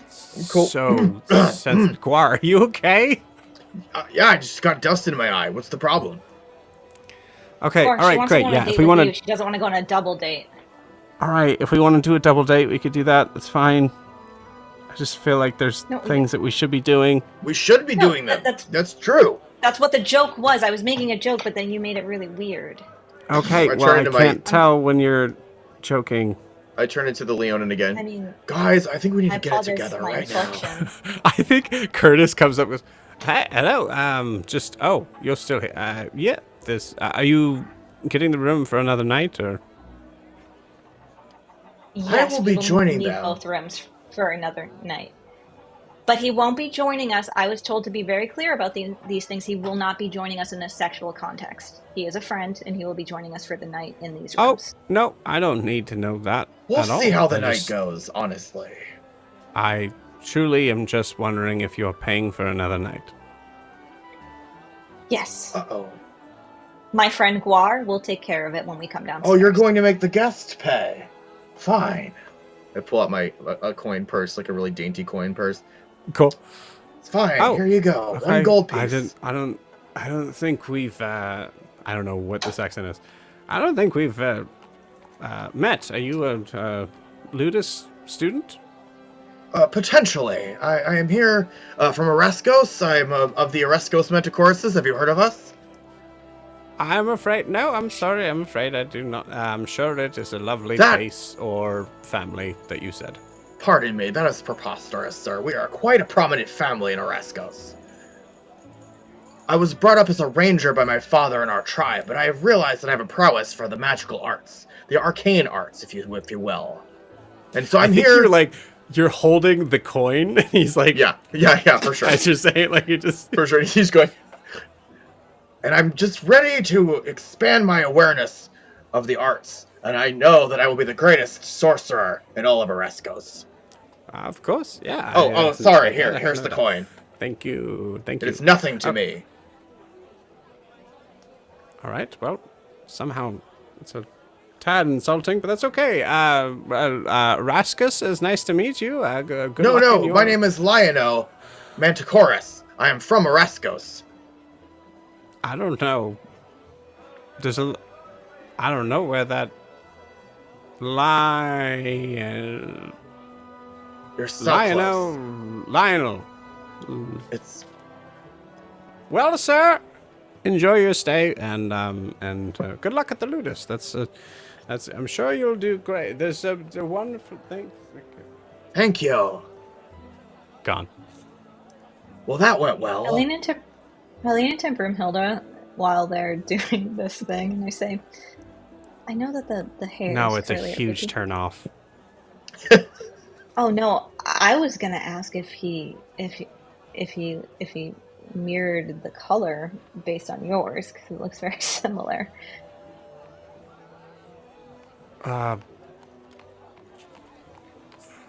That's weird. I don't know. That's weird. Okay. I don't know. Is this... We're doing this now? Is this the... part of the date thing? I just had After Curtis walks away, I come back. We're not going on a date. That was a joke. Okay, where are we going? We're going. Let's take a walk to the shop. Know. Let's go to the market. Yes. Go to the market. And I will reach out to Professor Thorne and ask him to meet us back here. You got it. Cool. When he can. With that, you guys are separated out. It is Milo and Saren and Huxley who are walking along. And Wilbur. And Wilbur. Wilbur catches up. Wilbur is catching up and like putting on the gloves and all the accoutrement to just look like a very odd halfling widow. A very short halfling widow. Yeah. So as young, all right? Yeah, of course. Yeah, as it's happening, Saren, go ahead and roll me a perception check.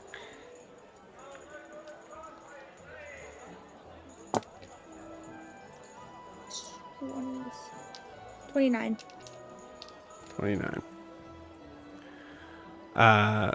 There is a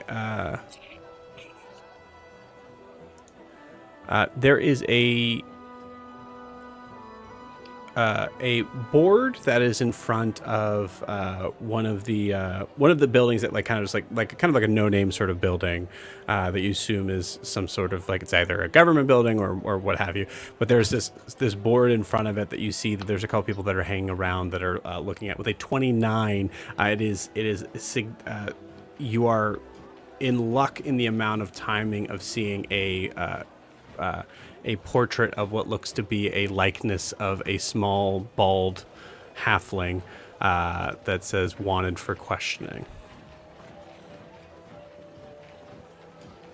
She just elbows Milo. That's not good, right? I think we should get back to the house as soon as possible. Maybe don't be obvious. Mike, you want to play Milo for this?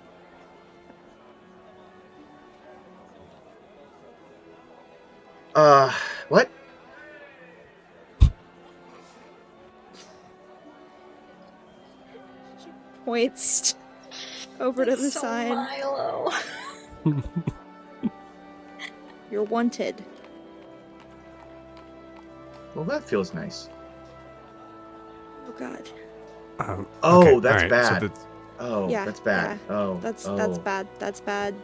The stripping naked and getting caught by the guards, and now you're wanted. Yeah.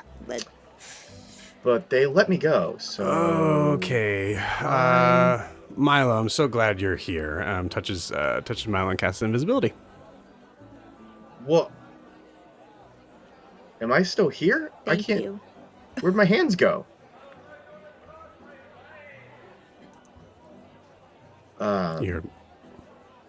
You're just so you know, you're not you. When you Did I talk, die? people are hearing. No, okay. Right now, you're just a disembodied voice. So maybe cool it. Oh yeah. Sure. Yep. God, this is for like, man. Like I've seen how quick you can be. You gotta. If you could just be a little bit more stealthier, you'd be so good. Okay. Yeah, I'm stealthing up. So I'm stealthing up. Okay, you could just stop talking. So,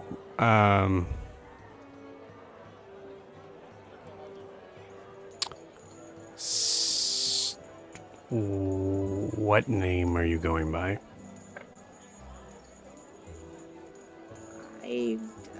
Lucia, I guess, when necessary. But, I mean, Alina and Faustus and Thorn all know I'm Saren. Okay. Well, anybody who would know who I am is probably dead or wouldn't want to admit it, so that's fine. And you can call me Invisible Jake. Invisible Jake? Yeah. Shut up.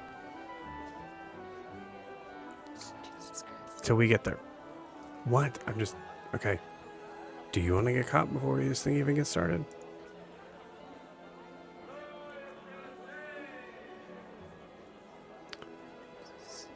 So you've met Alina and Faustus. Yeah, they're the whole reason why we got into the school. Well, Faustus is, and... Okay, anything I need to know? So... They're just commoners, and we didn't want to get them caught up in this. But, I mean, we kind of already did. Sure. But...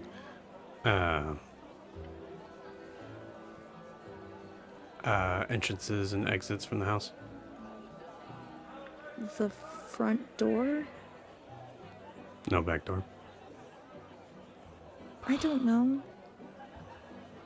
How do you not know? How is that not the first thing that you noticed? They're on our side. Why do you need to escape their house?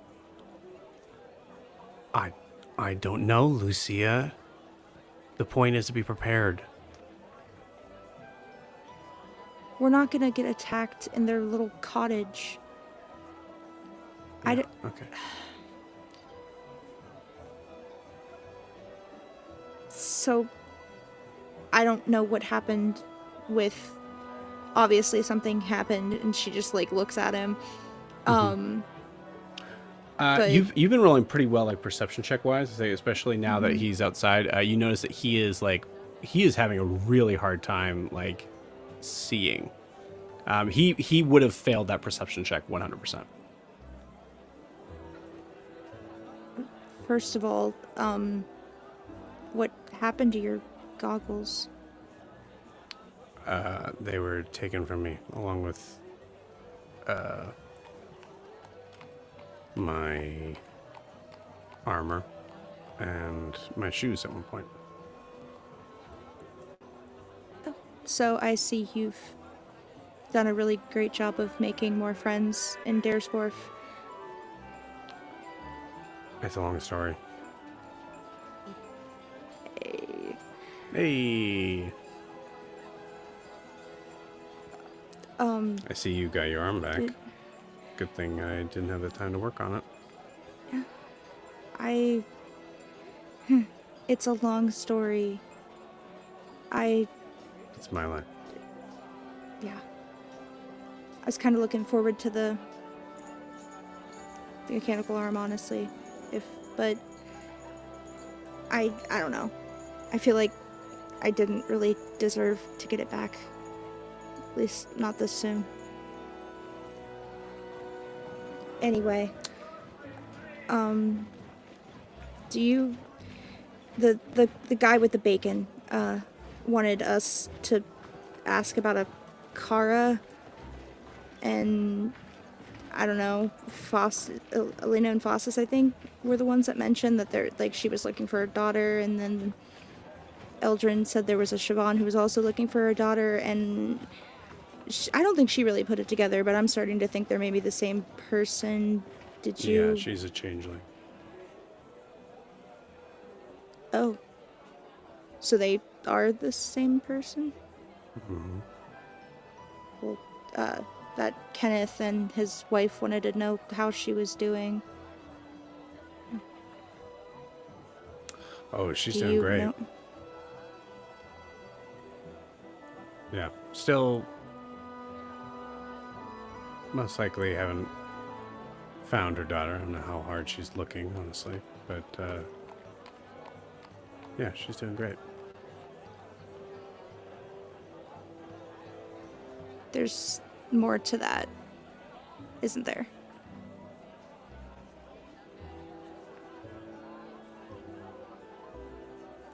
Are you prepared to not find Raylar?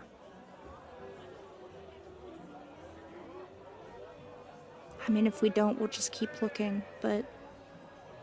He's not there. You don't know that. You weren't down there. You didn't see the shit I've seen. Yeah, I know. But I've seen things that I thought were realer. I know how that feels. Yeah, It okay. happens.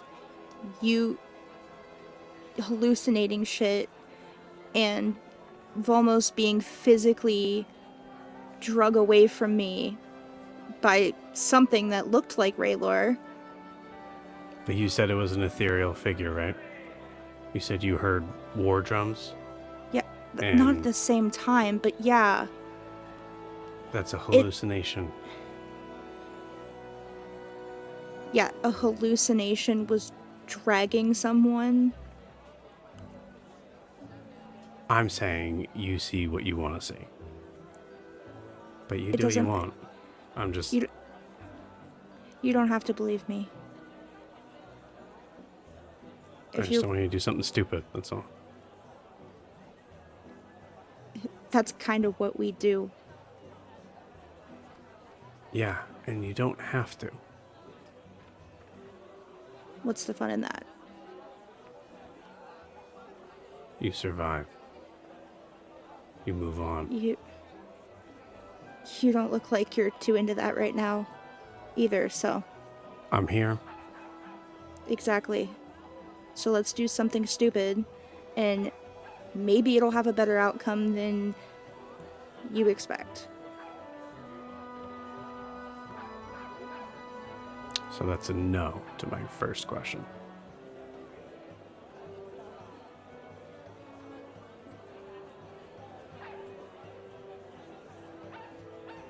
Fine. We'll see.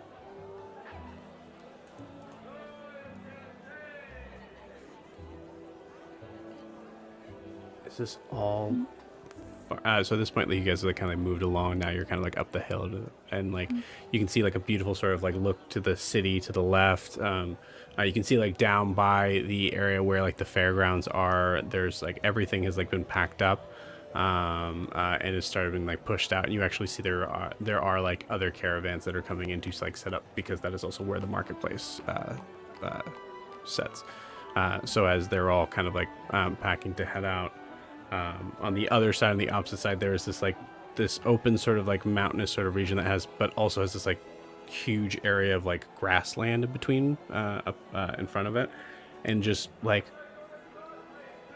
I'd say like it's like you just see like a long sort of stretch of like farmland, like corn stalks, things like that. God, this is where he grew up. This is awful.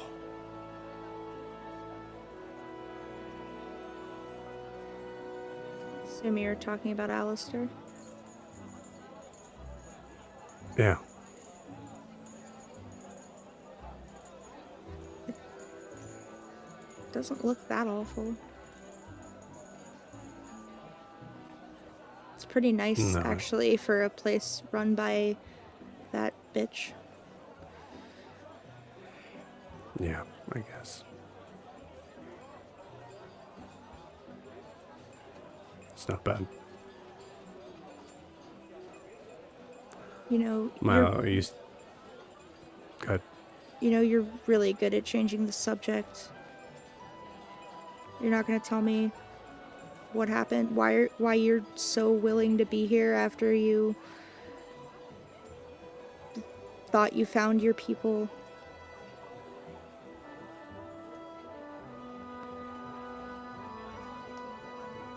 I was wrong. That's all.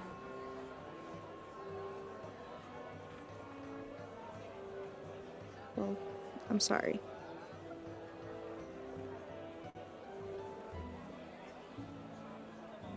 Yeah. But I guess, as you say,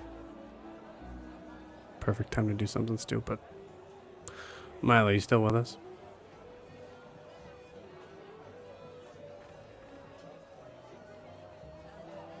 Nice. Good. He's learning. You told me not to talk, so I thought I would not talk. No, you were so close. You were so close, man. Shit. I'm sorry.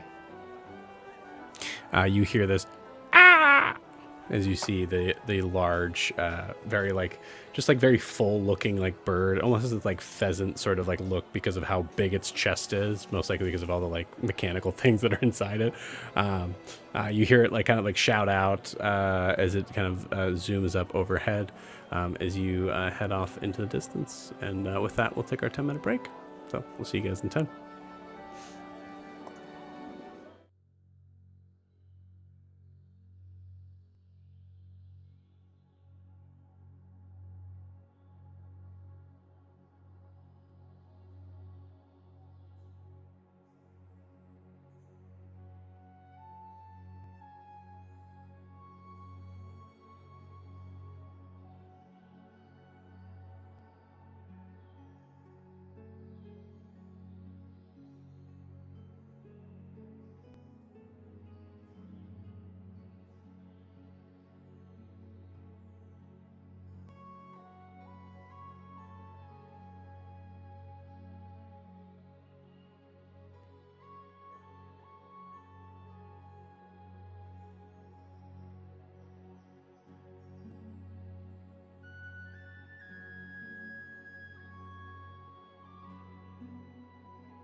Okay, so taking a little as we pull away from Saren and Huxley, we go into the other group who is leaving a little bit later, but off on the same direction as we see Brumhilda, Eldrin, Guar, and Noros. Double date.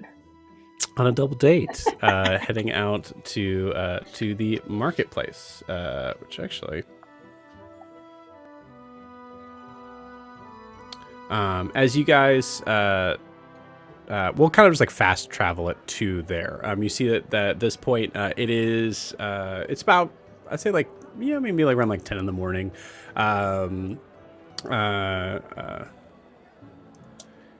You're noticing there is a good amount of the like stalls and stuff that are actually still setting up the night before. It is the same place of the fairgrounds of where the carnival had taken place. So it looks like they're just kind of like leaving and heading out on their way as the others are setting up. As you guys walk out, you notice there is a significant amount of jovial conversation around the stalls and like the tables and whatnot. It is very like upbeat.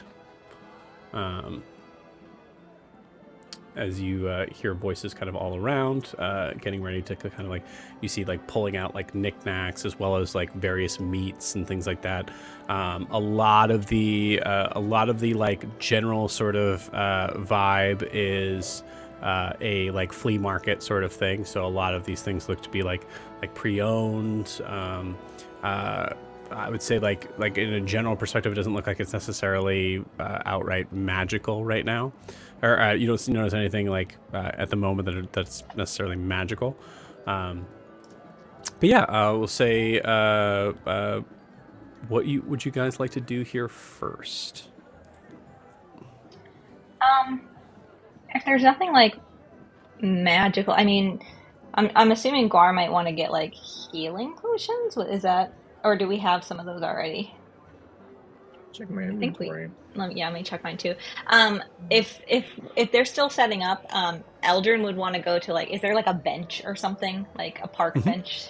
Okay, absolutely. Eldrin will want to go over there to sending or a message, to Professor Thorne, basically just telling him like such a lie, but we have a more solid plan, and if he can meet us again tonight at the Inside Inn, that we can discuss it, and he can tell us what, the information that he was going to get for us and give that to us, so we can because we didn't set up a meeting when he left. He kind of left like, all right, well, you guys need to figure shit out, and then I'll come back. So say, Eldrin, give me a persuasion check on the idea of like, okay, I think we figured it out. Okay, I'm gonna guide myself. If that's Can I guide myself? Okay. Mm-hmm. Okay. 9. Jail. 9. Straight to jail. 9. Looks like I have 1 greater potion of healing and 1 regular potion of healing. Okay, so we might be good on that. So maybe our thing with shopping is maybe seeing too if there's like not disguises, but clothing because Eldrin wears like robes and Noros is in full plate armor, so we need to like dress differently. That's a good idea. Okay. I will say 9 is pretty bad, so if you want to use your inspiration. All right, let me get a different dice. Because Kayla's dice let me down. I should use Kayla's Fuck dice. you, Timo! Except when I rolled it before the session, it was rolling hot. All right, let's try this one. Guys, don't knock any possible sponsor we have, okay? Seriously. I revoke my fuck you, Timo! Do I have to re-roll my guidance, or do I keep the same? No, I say this is like a straight roll. Your guidance. I'm sorry. Yes, you can. You can use the same number you have for the guidance. Good. Okay, so that's a 15. Woo! Cool. There you go. You hear a response back. That's good to hear. I guess same place, same time. Okay. And then Eldrin is going to send another message to Kara and ask her, how's she going to phrase this? So she'll say, this is Eldrin Enerath. Do you have any allies in Ariskar that we can utilize? Thanks in advance. Okay, cool. Do me a favor. Can you put that in a message to me on Discord? Mm-hmm.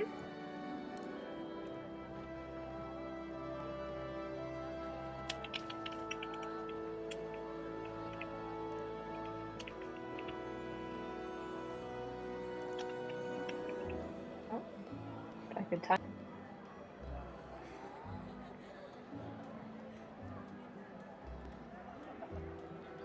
Okay. Anything else?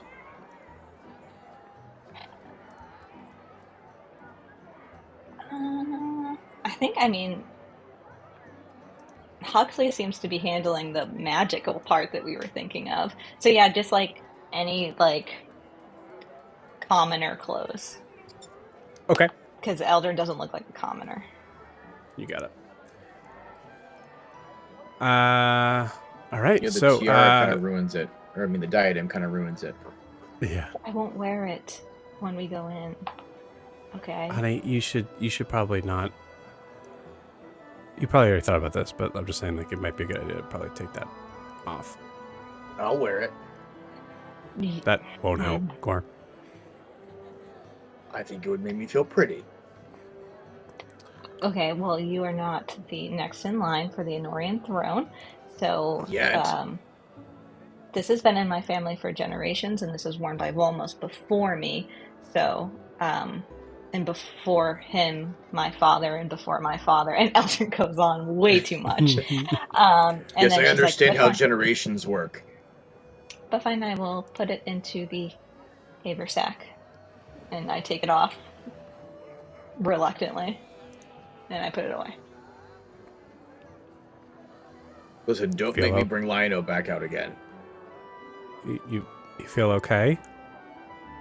Yeah, sorry, that's fine. Not. You feel okay? Oh, I was like, why is Rumhilda being mean? Yeah, I'm fine. Do you feel okay? There you go. Elder says, no, it's just weird. That was, yeah, it's fine. So we need to do something about, we can't just walk in how we currently are, like with our armor. I feel like that's... You need to look common, but not too common. Can I just put something over these robes? Yes, of course. That should be fine. Okay. And Norris, I have some scale mail that might fit you. It was way too big on me. And my haversack, if you want to wear that, I think that's probably easier to put something over. He'll be way too slow if he wears that. What? I mean, it's better than what he's currently wearing. Why would we want him to move at the pace of a snail? That doesn't make any sense. We need to go quickly. Scale, Gwar. Oh. Clothes. That makes more sense. You all need clothes. Yes. You overhear someone who's clearly overheard you guys. You see a very tall, very broad-shouldered, hair shaved everywhere except for a long sort of mohawk that is resting on the side of her face. You see there is lower cuspits that are coming through from the bottom teeth, clearly some sort of orc. You notice one is protruding significantly more than the other, and you see a bunch of what looks to be animal skins that she is currently laying out on the table. We're looking for normal clothing. Clothes. Yes. Clothing that is normal for right. this terrain. Male or female? For me, and I point to Norris, and for him. I'm not going to assume the gender that you're wearing, male or female. Male and female. Great. Both.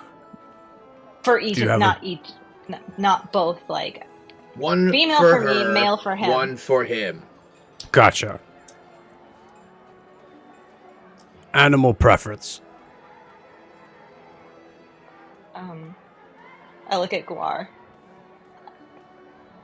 I don't know. What do you recommend for this climate?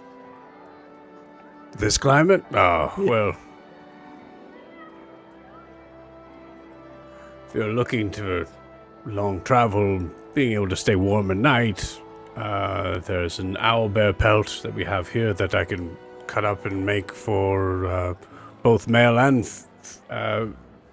one pelt. Can cut up and make it to be a nice Yes, it is quite large. dress. I touch the fabric or the fur. Yeah, it's not too. It's warm, but not too. You won't sweat too much in this. Don't pull too hard. There's still some feathers that are held up around the ends. Oh, of course. I mean, do you have anything that is made with just like...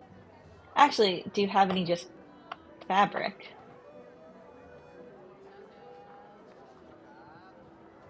Like cloth? Yeah.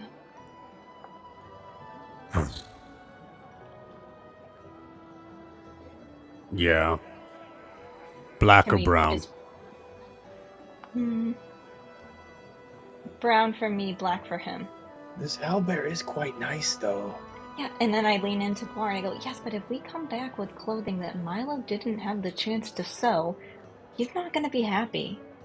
Listen, this is an emergency situation. It's not going to be that big of a deal. He'll be fine. He'll understand. Okay, if you say so.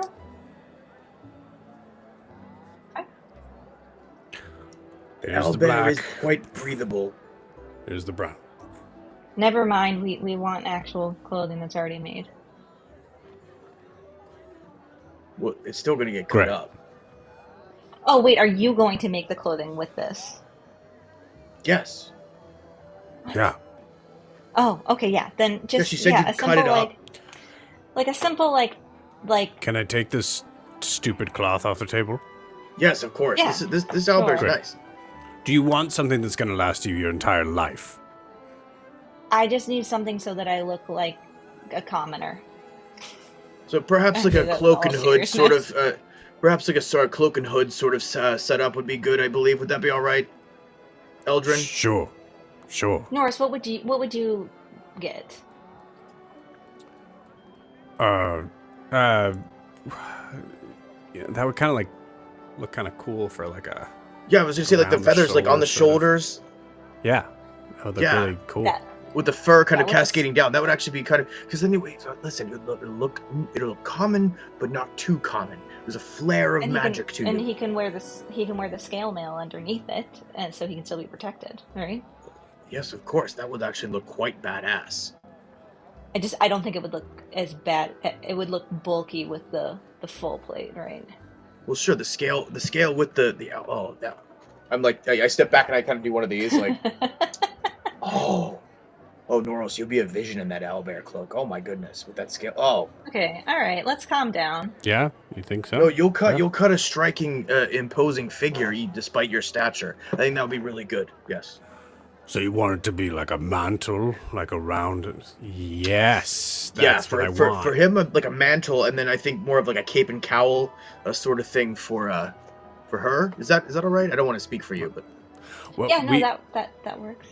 Yeah. we have the head too, as well, as you see, like flop Oh. out. Just the skin of the head is like it's just up there. You notice the beak is gone, but you see like her take it out and just put it right next to it. Like, I personally don't need the head. are you you sure? sure? Strikes a very imposing form.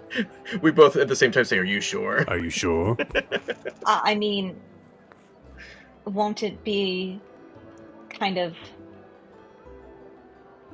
make it hard to blend in? You don't. I don't think she'll take. I don't think she needs the head. Although it's very tempting. But we don't need to stand out that much. Okay. All right. Well, all right. Well, for this piece to be made into a mantle, 2 gold. Oh, of course. And for the cloak and hood, what would that be? Using 2 gold cloth or leather?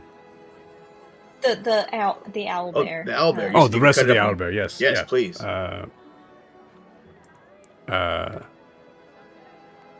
Yeah, I could do that. Yeah, absolutely. So how much? I'll say, if you're putting both together, we'll say 3 gold altogether. Oh, absolutely. I'd give 3 gold. I got it. Right. I got it. It's on me. It's on me. Oh. Good start to the Paul. morning. So this is for 1 mantle and 1 cloak. 1 cloak with a hood. Yes. Which would be like, honestly, today? it's gonna be a cloak, but it's gonna be more like a cape. Yeah. Yeah. If that makes sense. That's fine. Yeah. I figure it can go over her robes a little bit. Like so. Emperor Palpatine, sort of. Yeah. Well, I think like that's what I mean to say, like, because of the like idea of like the cut of the owlbear sort of thing. It's not something you can like wrap yourself in. It's something that is like the mantle is over the shoulders, and then the cape would kind of come down over the side. Yeah. Perfect. That's but it could also be like over one shoulder too, I think. Yeah.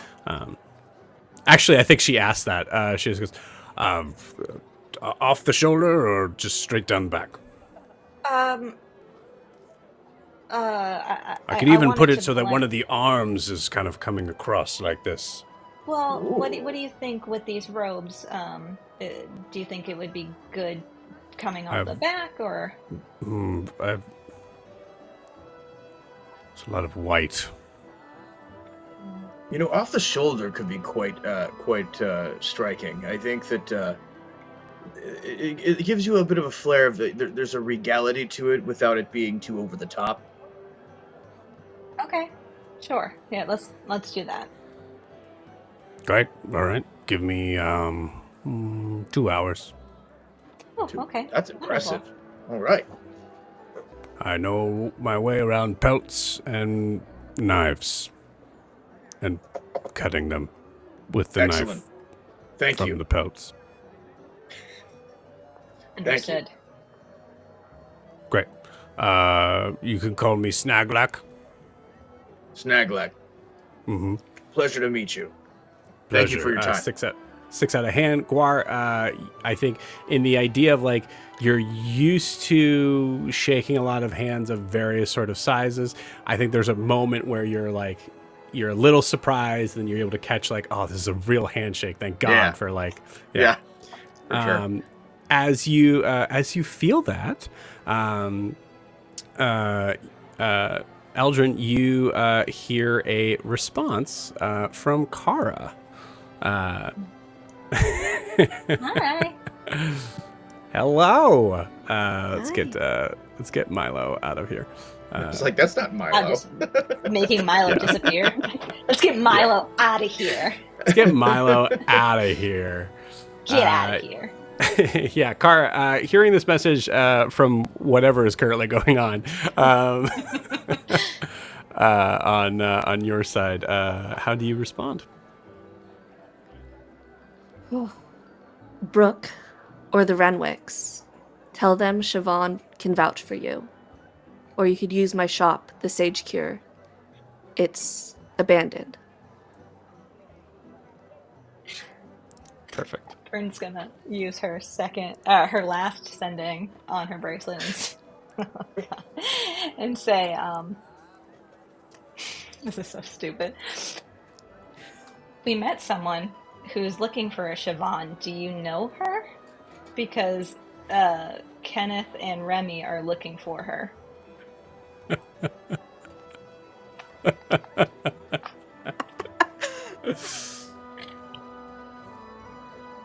Yes. I know she's safe and still looking for her daughter. Eldrin nods and says to herself, Alistair must have failed then. What? You say that out loud? Yeah. Yeah. Oh, sorry. Magic in my head. Oh, okay. Well, that's okay. That's rather rude. But no one thinks you're crazy when you have magic in your head? All right, fine. Okay. It was a sending spell. I can explain the mechanics of it to you all if you would like. No, It was a I sending understand. spell. I am I am an Ariskar merchant. Of course, I understand how a sending spell works. You talk to the demons in your head. Thank you. No, that is not how it works. But fine, we're great. Okay, I'm going. Couple hours. Snag yes, lag. thank you. Pleasure. See you in a bit. What's over here? Kiki, what did you say? You said Brooke? Brooke or the Renwicks. The Renwicks. And you can use my shop, the Sage Cure. It's abandoned. And also, Eldrin, you do not know who the Renwicks are, but Eldrin did say Kenneth. So, Kiki, if you think you would reference in that at all. Did Remy or Kenneth give their last name at all? No, they did not. Okay. I mean, if I had the words, I would. I don't think I had the words. I don't know if I had the words. Yeah. If you wanted to retcon include 25 words is not a lot, yeah. Yeah, I'm not gonna worry about that if you wanted to include that as that information. Yeah, I did if I could squeeze those in. Remy and Kenneth. You got it. Okay. And just because someone said something in chat, I said the stuff to Kara in my head. The thing I said out loud was about Alistair.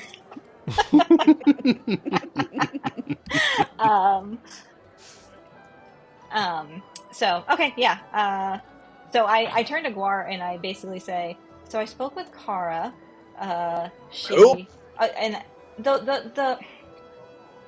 the woman who I told you about who, like, tried to kill me, and then we kind of had a truce a little bit after that. When I went and I left you behind and I went to Celeste, not your crazy sword Celeste, but the place Celeste. Excuse me, they're not crazy. The booth, by the yes, way. yeah. I think you're. I'll say this: time. I think you were in the crowd, but it's just so loud that it's unlikely anyone's overhearing you. Now, I asked her if there's any allies that we could speak to while we're here, and she gave a few names and also a location. I'm asking you, because I'm all out of sendings with my bracelet, but Norris has one. Is there anything else that you would like me to ask her to help us in this endeavor? You or Brunhilde? I just keep going, Guar, we talked about that. I can't stand that sound. Sorry. I forgot. Just think in silence.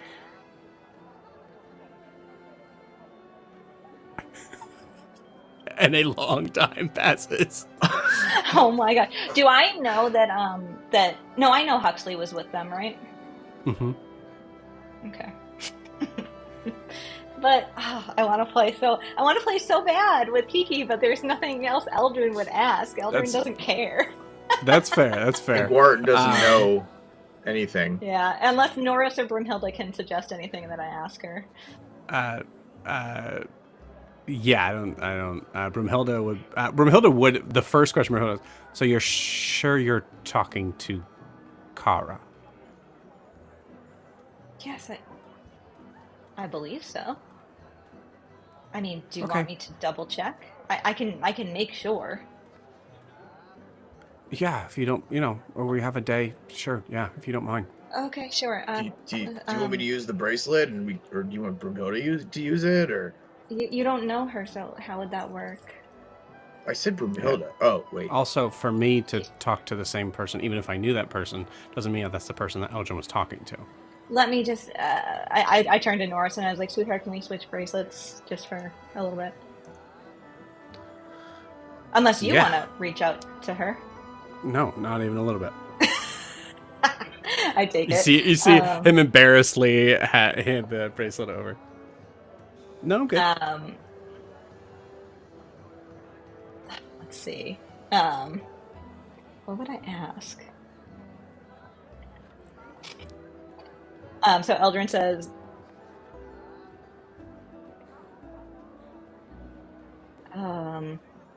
not to sound paranoid, but we have run into issues. can you tell me what you looked like when I met you and what you said to me? And I look at Broomhilda like this is gonna help. Why did you do that? I thought thumbs up meant like I'm doing well. Oh, you are. I've just never seen you do that before. That was good effort. She's learning. Asking her what she looked like is stupid because anyone who's impersonated her could tell me. So it's better than nothing. It's better than nothing. Okay, all right. I hope Kara's in the middle of like a fight right now. It's like yeah. We don't know. Just middle of combat, yeah. July 19th to find out. Yeah. Yes, absolutely. Oh my god. I'm gonna get like 10 sendings throughout that day. Yep. Technically only 6. We only have 2 bracelets. Unless Saren comes around then. You and 9. Green are sending to me throughout the day. Yep. I love it. Red hair, brown eyes? That's a bit of a weird question. I had you pinned to the floor. Yeah, it's her. Spicy. What did she say? She said what she looked like and the context in which we met, which is that she tried to kill me. Okay. All right. I'm just saying. Tell me what she looks like. Oh, she has red hair and brown eyes. Why do you need to know what she looks like? She tried to kill Eldrin. Oh, okay. I almost killed her, if that makes you feel better. It does a little. Oh. But then her friend almost killed Nora. I wish I could have been there though. I don't look. My friends are in peril. Don't like it. But that other group seemed a lot nicer. The one we met in the Shadowfell? Yeah, they were great. I mean, they were very. The ones you met in the Shadowfell. And Eldrin goes, I mean, that one guy kind of cried all over my shoulder, and that was a little awkward. I think nice. you pass by like a mother and 2 kids when you use the word Shadowfell, and you see the mom just like, come on, honey. Yeah, no, this way. Yes, no, they did say the. Yeah, no, I'm sure they didn't really go there. It's fine. See, now you're that's what happens when you're bad. Fantastic, Eldrin. You scared some children. I mean, proud of yourself. That is all okay. All I'm saying is this group was very unique and very suspicious. Can we trust them? I think so. I mean, we're trusting Alistair's parents. Yeah, that's true. And they were nice until Faustus yelled at me now, for... And it seems like Kara is giving us a place that we can hole up if we need to. Maybe that could be the place that we reconvene. Where? The Sage Cure. It's abandoned. I can't read my writing. The Sage Cure is abandoned? Sounds good. It's a weird name for a shop. No, that's what it is. It's okay, I got it. It's fine. Okay. The shop is abandoned. Okay. Sorry, you said it all in one. I didn't know if it was... It's fine. Go, let's look at this other shit. Hey, they worked really hard on this stuff. Stuff, then. I go like low-key looking for something for Broomhilda. With Broomhilda? No, like off. I'm kind of like off. Well, like, Broomhilda is currently like pulling you away from them. But I'm looking around while, I'm looking around like behind her back for anything that I think she'd like. You got it. Give me a perception check. Okay. That is a 21. Cool. Go ahead and message me what you would like to find. Maybe give me a couple options. I do think of one more thing, though, that I do want to ask Kara. Sure. Because, so, now, it's an awkward amount of time does pass, like, in-game, how it is right now, like, in between these messages, so you don't know when they're going to stop. So Eldrin says, once Broomhilda and Guar leave, and it's just her and Nora, she goes, they're a very suspicious bunch, so we should probably make sure we can get into this place without, falling into some sort of trap, right? Surely she would have mentioned something. But it is limited. Saren did yell at me today about that. So, hold on. And Eldrin asks Kara, where is the Sage Cure located in town? And do we have your permission to break into it? Or is there a way to get in without, defacing your property?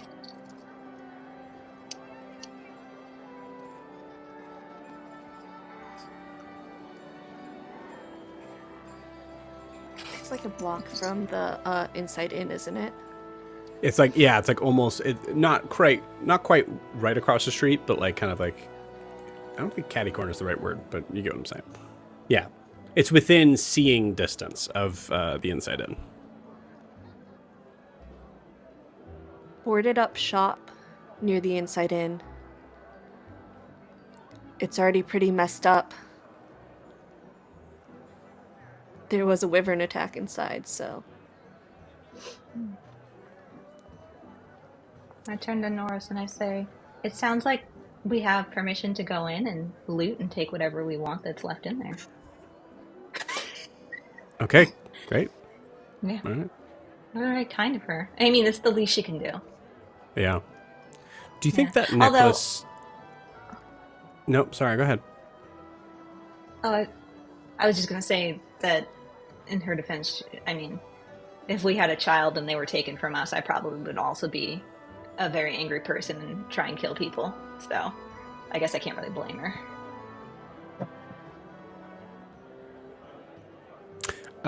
Roll me an insight check. This is when I roll well, when it doesn't matter. 18, 19, 27. 27? 27. Were you an hour ago? This, oh, no! I know.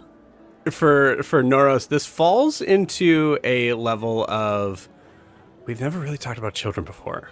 Actually, can I retcon? Eldrin says when sure. we have children, if not when if, we have children. We are Even having better. children. Even better. Yeah. Yeah. Okay. Yeah. I mean, we are having children. I have to. It's my duty, and you know that. I do know that. I do know that. Wow, this stuff is looking a lot more expensive. I mean, we're very young, Norris. We don't need to have children for another like 20 or 30 years. So, yeah, but I mean, just a household, just to, be able to take care of them. And how many? How many? How many? I mean, at least 3. We need. Well, I mean, actually, we should probably have more than 3. We've learned from my family that an heir and a spare can both die. So. Right.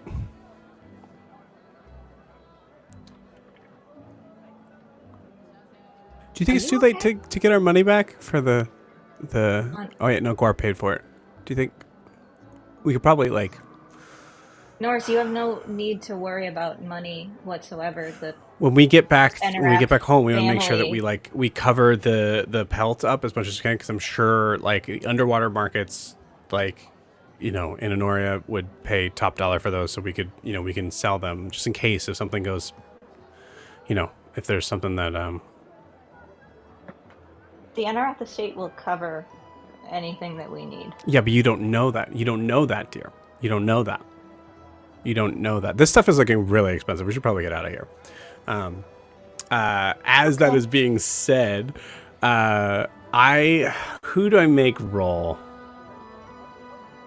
Do you want it to fail? Then me. Do you not want it to not fail? Then do you want somebody to get a nat 20? Then I'll say this. If one of you want to secede out of Mike and Lorianne, if one of you want to secede for the other to roll a d20, you certainly can, or you can roll these for it. Either one. Kayla. No. Kayla's not a part of this. This is just you guys. I mean, I'll do it. I'll roll. Oh, I'll do it. I'll do it. What am I rolling? Mike's got it. I hope you roll poorly. It's just a d20. Is it luck? 19. Fuck you. Let me see what I would have gotten. Whoa. Okay. Sure. A 3. Incredible. Never mind. Well, as you all are having your moments looking around, you hear this shout that sounds subtle at first, but as you hear it being repeated, it seems to start to get a little louder. As you hear one simple word. No. Bugs! Bugs! And with that, we're going to cut you from there.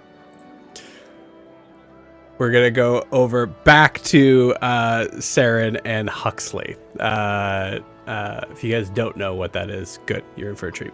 So, Saren, Huxley, and an invisible Milo. You guys start to come up to the beginning of the Samil household. You see the garden out front. It's picturesque, 100%. And you see Huxley just go, oh man, that's a garden. Okay. Well, do they do they have like a call sign or something? I think we can just knock on the door. Okay. How many times? Oh my god, you are so paranoid. And she just goes up and knocks on the door. Milo just like rush through past them and be like, Alina, I'm here to Yeah. be with you. I'm still invisible, so. You're still invisible. Oh, yeah. But I had a plan. Okay. Yeah. Saren and Huxley kind of like walk up as Huxley just goes, all right. Can you please not be a dick? What? I won't. I didn't say that. Yeah, I said I won't. Yeah. Not you, Milo. Oh my god. I am who I am, Saren. But I will try. They're really nice people. Just don't be fucking rude to them. Okay, but you didn't give me any information on them really at all. easy, So just how can I know what they want?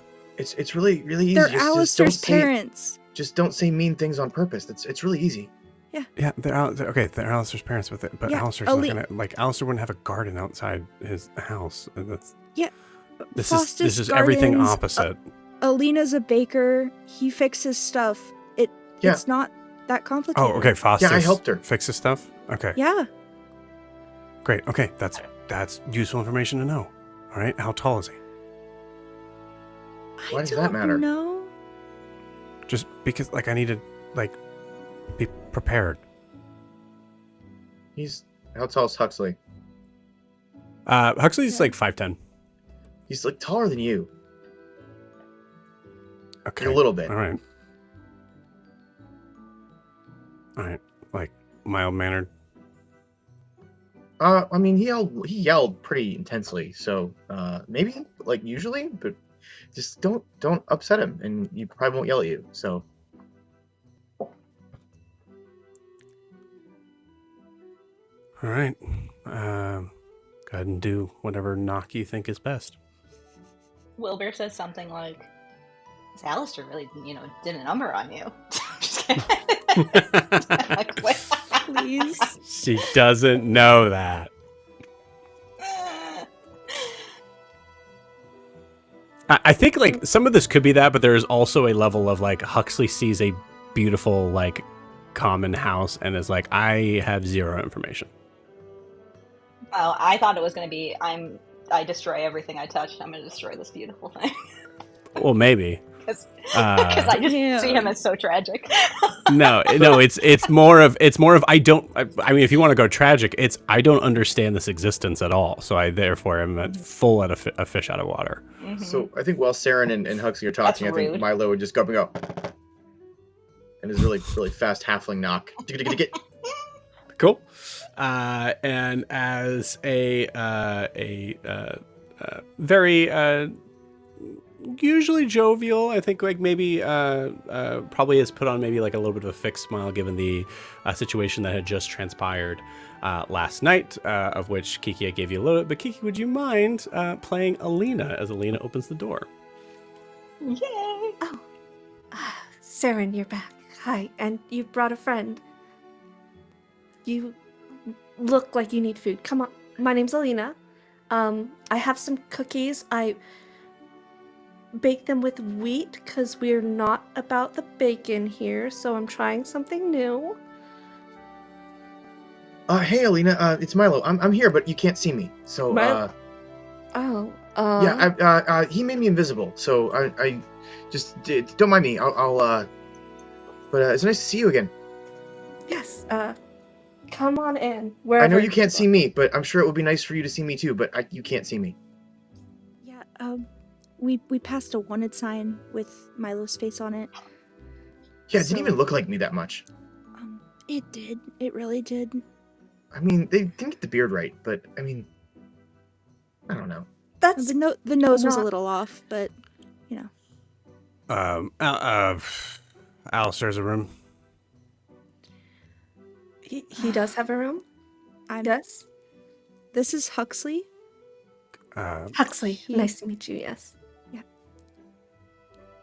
He was traveling with Alistair. He is also an artificer. And we were hoping he could help make a few things to help us out in the school. He wanted to ask nicely if he could possibly use Alistair's workshop for that. And not just barge in. Of course. It's right upstairs. I can take you there. How hard was that? I think he goes to start to do that's not necessary. I think Saren, you do like a hard nudge. Yeah. Just, ow. Sure. Yes, follow me. I'll lead them up the stairs. Cool. Perfect. As that happens, Milo's invisibility drops. As Huxley is trying to have everything around him being present and on his toes. Standing over by the kitchen is Faustus. Oh, good. Okay. Saren, Milo, are the rest coming? Or? They went to the market to see if they could find anything we could use. Okay. All right. Listen. All right. Well, that's fine. I asked Brimhilda not to really say anything and just let me talk, but I want to apologize. That was extremely unfair of me last night. There's no excuse for how I treated you all, but I hope that you recognize in the forgiveness that you guys might have that I was just trying to make sure that my wife is okay. And I, in that, assumed a lot. Hey, Faustus, you don't need to be sorry for loving your wife, you know? You protecting her and, you know, it's... Yeah, like, yeah, you got loud, but, like, I mean, who wouldn't in that situation? Yeah, what Milo said, I mean, she could have been in danger and you were just upset about that. That's totally understandable. Yeah, but I mean, everyone's responsible for their actions, so I appreciate you understanding, but I hope you accept my Apologies. And we are still obviously trying to help. Who is that? That's Huxley. He was traveling with us for a little bit, and then he was just also with Alistair. Not sure what happened there, but Oh, you he's were here just now. with Alistair. How is he?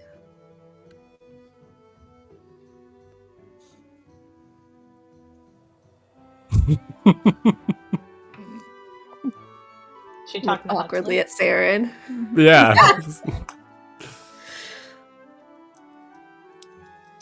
Saren and Milo. Huxley, right? No, Huxley. So here's what I imagine happened. Huxley said, "Okay, thank you." Oh wait. So sorry, Alina. Were you trying to say something to Huxley? Yeah.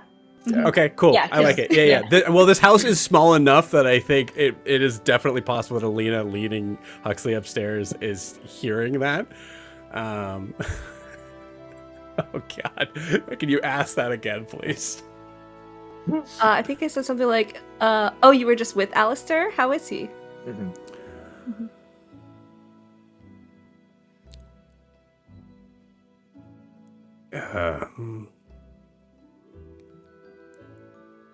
Is he okay?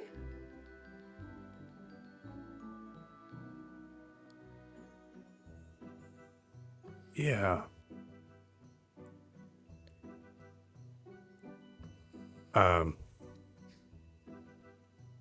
It's good.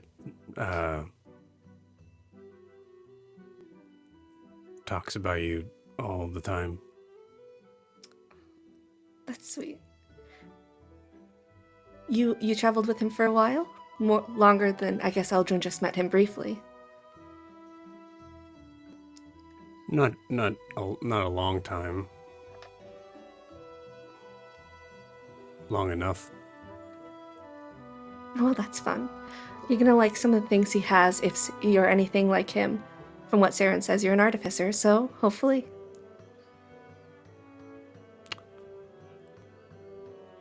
Yeah, we'll see if his stuff is worth it. Or good. It's in here. Yep.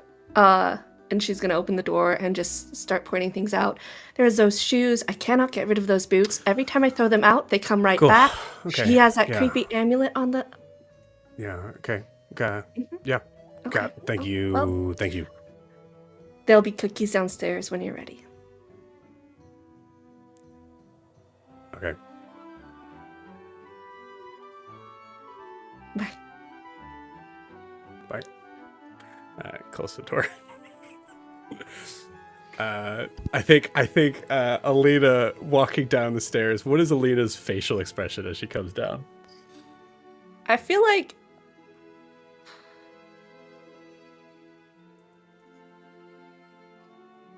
I don't want to... I feel like that's a very Alistair behavior that Huxley's doing off. Yes.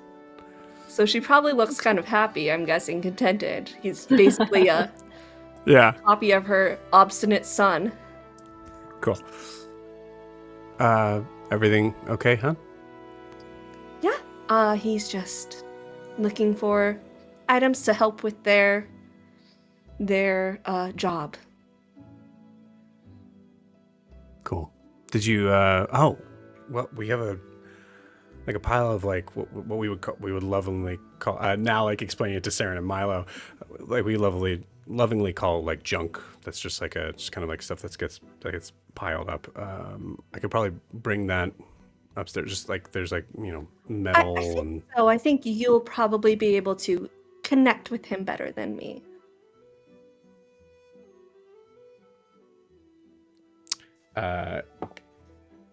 Yeah, you guys have been married a long time. Oh, okay, got it. So, artificer thing then? It looks like it, yes. Cool. So do they All right. do they all act like that? So far, we're 2 for 2. Ours does. Cool. did say something about copper. If you have any of that. There's definitely a moment here, especially like beginning sort of like level of artificer stuff, where like Kara and Faustus has heard this so many times. They just like look at each other. Yeah. It's in the junk pile. I can go and grab it. It's not a big deal. Honey, I guess I'll...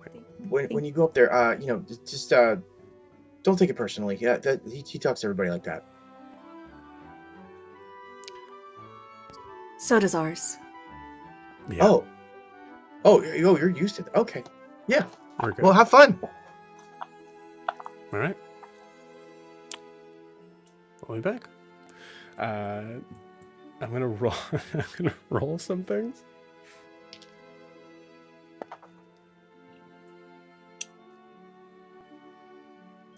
Fuck yeah. Cool. You hear like murmuring voices, because again, this is like a small house. There is just distinguishing from the voice between Faustus and Huxley. You hear Faustus, then Huxley, then Faustus. Silence. Faustus. And then a very short word from Huxley. Oh. And you, it seems like they're just kind of up there for a while. After about, we'll say like in the meantime, Alina, as you are making cookies, Saren, you hear a message. And actually, I'll just message you personally. Where are you? No, I'll tell you straight up. You get a message from Huxley. It says, "What the fuck do I do?"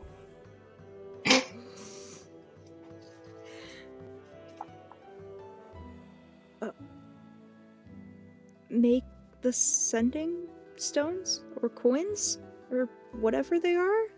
You seriously think that's what I'm talking about? I know how to do that. I can do that with my eyes closed. He won't leave.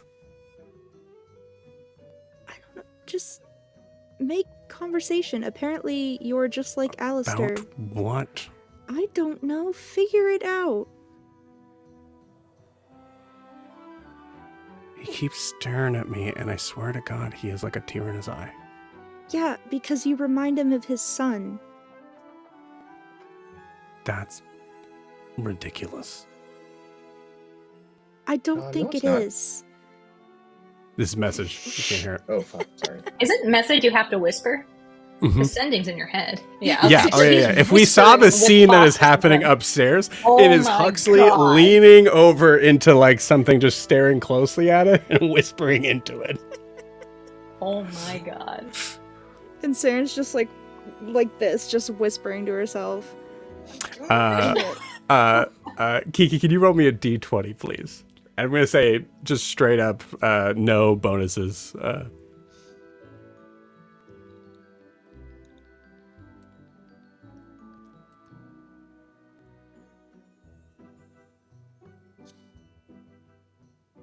12.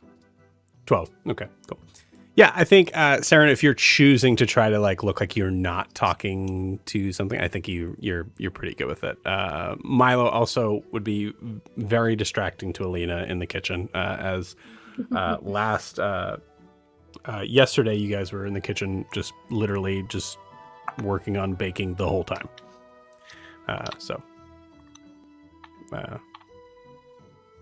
Yeah. I'd say about an awkward 20 or so minutes go by. Amazing.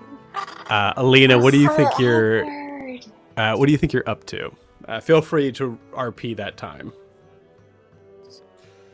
Probably still trying to figure out how to bake vegetarian cookies Incredible. Yeah, because Wilbur is there.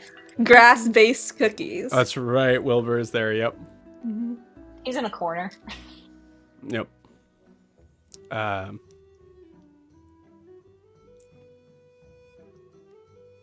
So her Milo are like over the baking sheets and the pots and pans, just like, but there's not enough.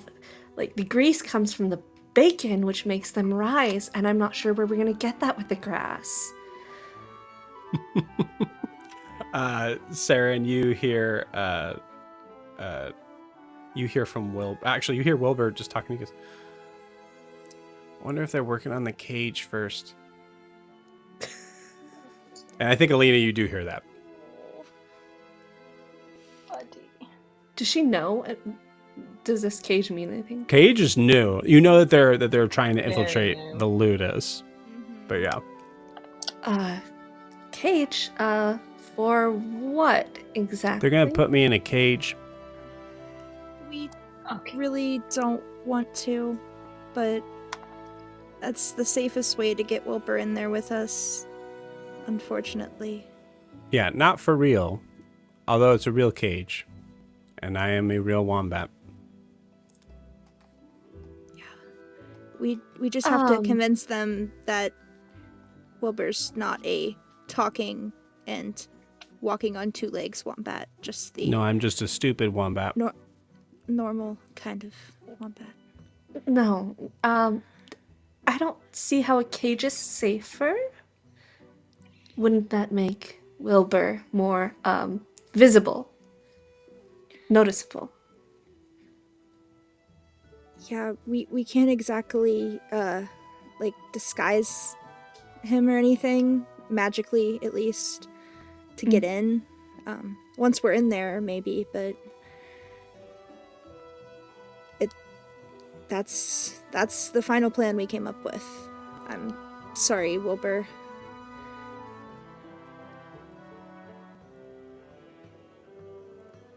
It's fine. Oh, yeah. If you think that's best, Wilbur, just want to make sure you're all safe.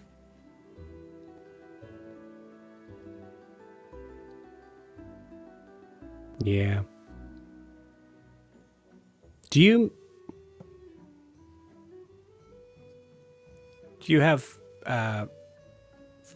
family? Yes. Met Faustus and Eldred knows Alistair. Yeah, I mean like other family, like family that you're not around. Does she? I think she. I don't know Alistair's backstory. Okay. Yeah, I think she does. Yes, I do. I feel like you mentioned they're in South Imea for some reason. I might be Yes. misremembering Yep, they that. came from South Imea, yes. Okay. Mm-hmm. Yes, I do. They're quite a ways away. Yeah. When's the last time you've seen them? It's been a long time. Like years. Getting messages from Clinton. Oh, really? Great. Several years. Quite a long time. We don't speak often or write often, but they're out there.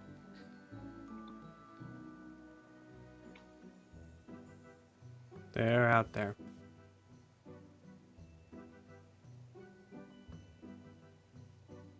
Saren, you get another message. I need you to get up here right now, please.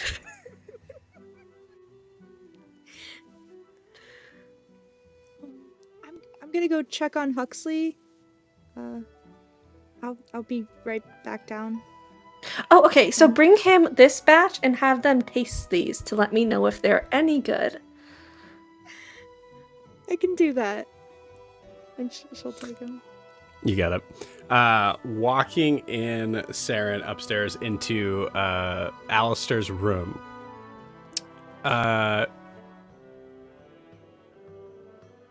You notice that, first off, it is quickly in disarray. And you get a feeling that it probably wasn't like that 20 minutes ago. You notice that there's a table that looks like it was attached to the wall that has come down and has legs. You see there are various like drawers that are actually have been pulled open, things that are kind of like all over them, and you see Huxley kind of like bent over the table working on what looks to be like these they look like they're goggles, but the lenses have been completely poked out.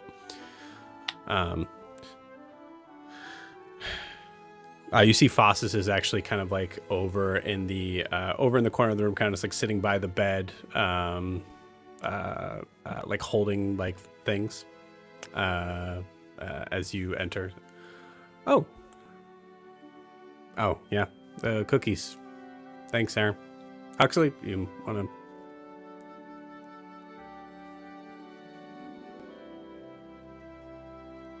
Huxley's not responding to Faustus at all. Huxley, why don't you try one of Alina's cookies? Why? She wants to know if they're good. She's trying to make them vegetarian for Wilbur.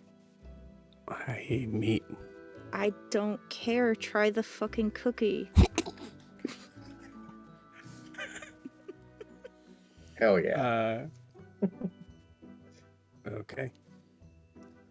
I rolled a nat 20.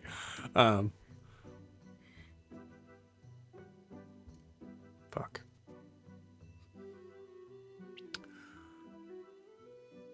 They're good. Very good. Do I need to go down and talk to her? Is that what you're saying? Did you even... You just looked at it. No, I took a nibble.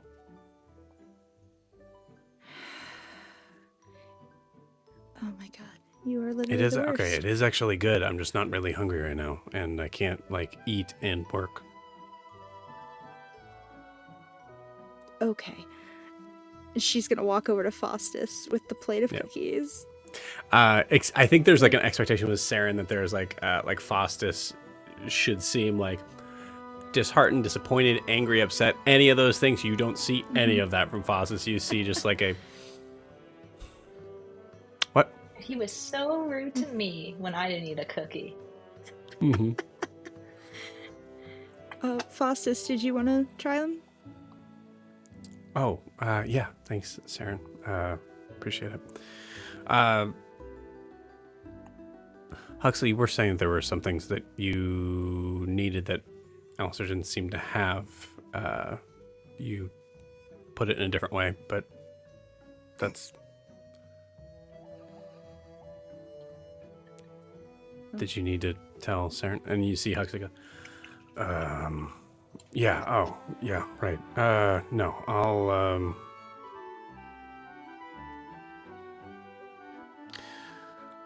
Saren, Alistair, has these coins that Faustus said that you've used before.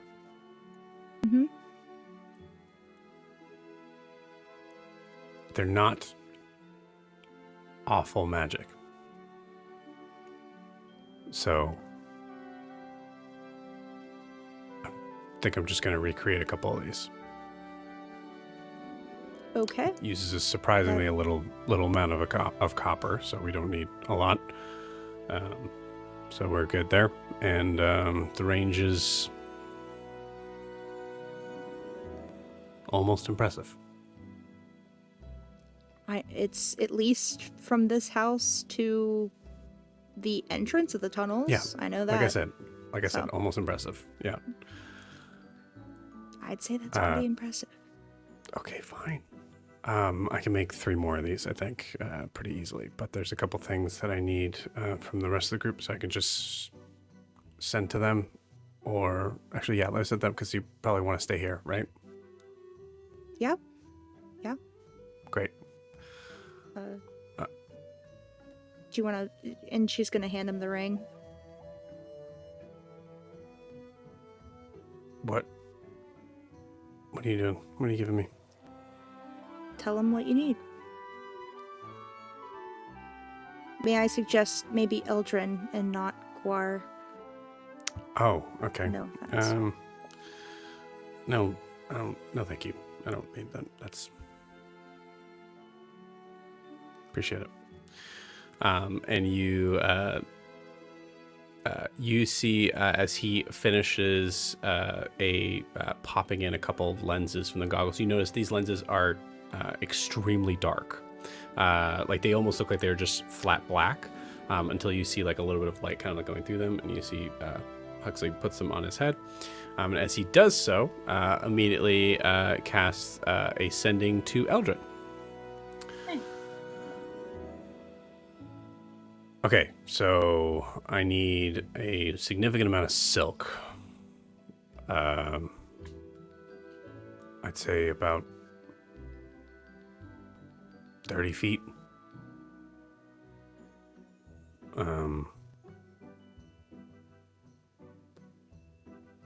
Could also use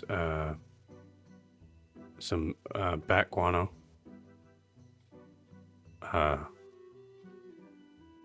And then starts to kind of like list off a couple other things that I'll send to you. Okay. And that's it. Eldrin replies, okay. All right. That's it. Perfect.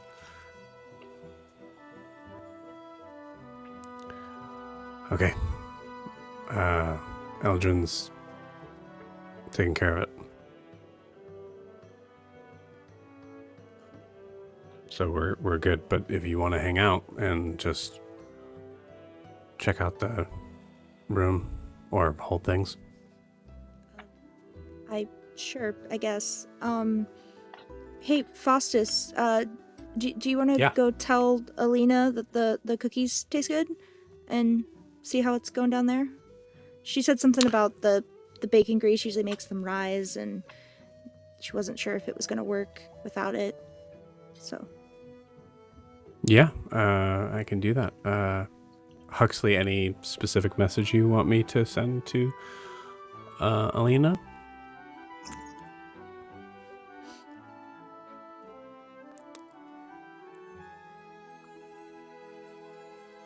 Her cooking is adequate. Huxley. And adequate means good.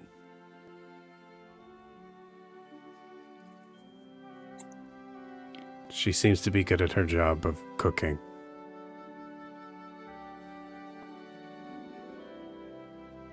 Is that her job? I don't...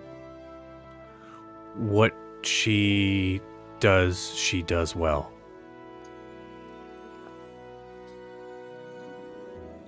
Okay. I will say that in so many words. I'll be right back. You hear Huxley just mutter under his breath, "Take your time." And Faustus leaves. Faustus comes down. Honey. I know. I saw it. Did you? It's just like incredible. Having him back in the house. It feels like Milo. I don't get we love our son. We adore. Yes. Mm-hmm. Yeah, but he can be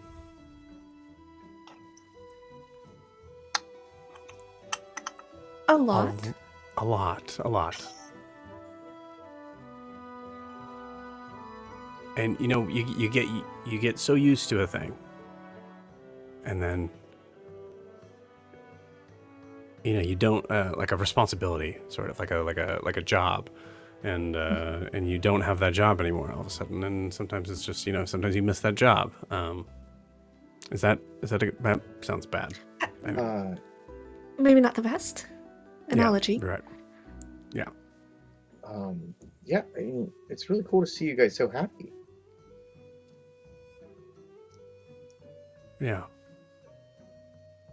I don't think I've seen you smile this much since we've been here. Well, I guess we're happy to have another artificer in the house, I guess. But I'll say, actually, honey, big difference, which you would not like. It is a pigsty up there. Like, he just went to town. Everything's everywhere. So I don't know how that works in his brain. Also, you know how, like, Alistair likes to write in his notepads, books, scrolls, things like that. I haven't seen this guy write one thing down. Interesting. Okay. Well, everyone has their differences, right? Yeah. I mean, it's, other than that, it's pretty spot on. Yes. Same thing. They travel together too. I wonder. I can't wait to see them together. Yeah. That would be cool. That'd be interesting. I wonder if they get along, and would we recognize them getting along? What does Alistair look like getting along with anybody? It's hard to tell. I think the closest we've seen is with Gwen. Right. Okay. Milo. We've been trying to figure that out for years, buddy. She's, you haven't met any of them, right? I have no idea who you're talking about. Okay, well, we're talking about our son, Alistair, and then... Yeah, but I don't know who... Gwen? Yeah, okay. She's beautiful, Gwen. she's brilliant, Gwen. They've known each other for years. Gwen. It's fun to say. I like that. Gwen. Gwen. Yep. Yeah, Okay. she sounds nice. She's great. And, Alistair, I mean, can I say, adores her. I think, yes. Won't talk to me about her at all, but, He won't talk to anyone about her, it seems. Yeah. Wonder if he said anything to Huxley. I wonder if he said anything to Huxley. Yeah, Should we maybe. ask? I don't see why not. I mean, it's, the guy did everything but asked me to leave, but I mean, it's my house, and I kind of made that pretty clear with him, so. Yeah. That sounds great. I think we should ask him over dinner. Yeah, for sure. Dinner sounds great. Milo, you okay, buddy? Yeah, I think this is a great plan. Yeah.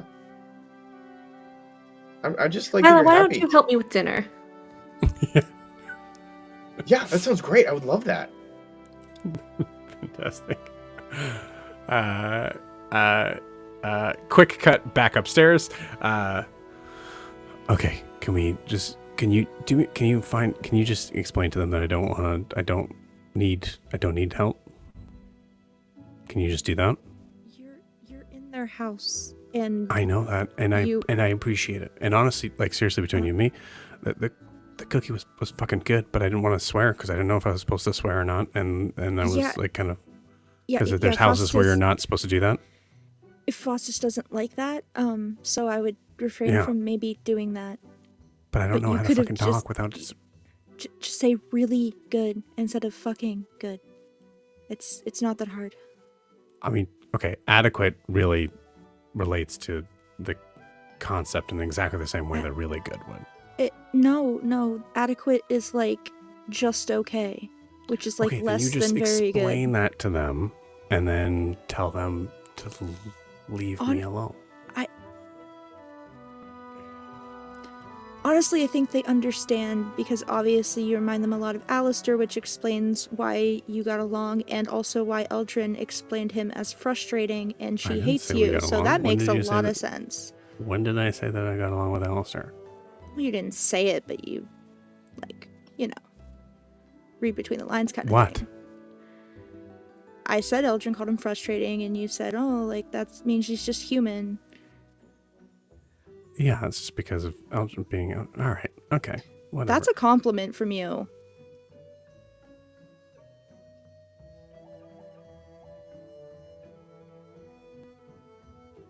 I need to work. You asked me to stay up here. Okay. Hey, look at this. Grabs a spyglass and shows it to Saren and goes, tell me what you see.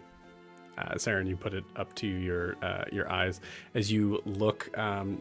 Say like pointing it into the room. Would there be like a specific sort of spot that you pointed to?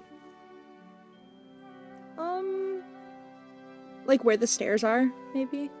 Yeah, cool. You point to like where the staircase is, and you notice the staircase look like they are like 200 feet away.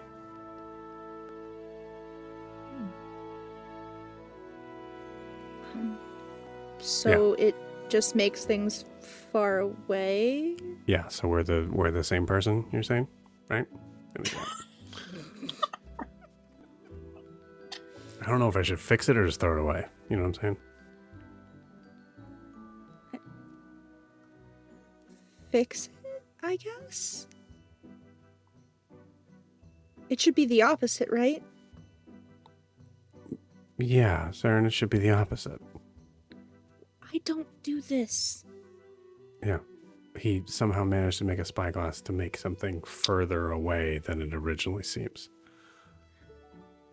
It's impressive. It's adequately bad. That might actually be an accurate use of the word. I don't know. Maybe there was a reason. Why don't you ask him? You see him get very silent with that. These coins are really impressive, though. I thought so too. So, are you gonna tell me what happened? Because obviously something happened, and you're still being really shifty about it. And we told you everything. Roll me a persuasion check. This is not gonna go well. And I'm very glad that Kiki is here for this, if it goes well. That's so good for Saren. Dirty 20. Okay. I rolled a 16.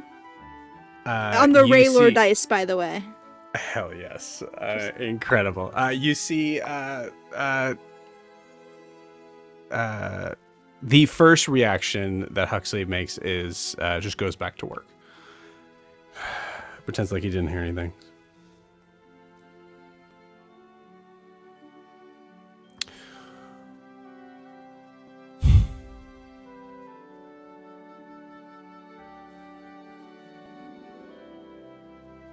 They're idiots. They're all idiots. And they're stupid. And one of them is straight up evil.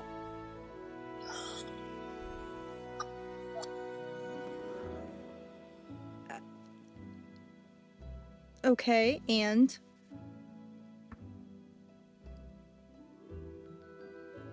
And I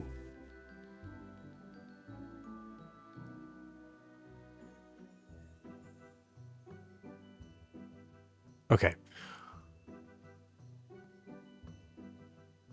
I told Eldrin some things for some reason because I was feeling ultra stupid that day. I don't know. And I got the feeling that everybody just heard everything that she said. So I need you to understand this doesn't leave this room not because I care about my reputation or whatever bullshit ever, but because I do care about secrets. What did you... And I feel like you'd be the only one that would understand. You told Eldrin something? Yeah, just don't worry about it. Won't ever happen again. All she told us was that she hated you a little bit less.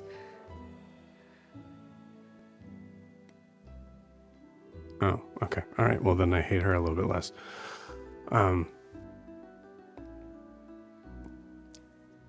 The changeling. The one that I literally allowed to walk into my warehouse and use my shit.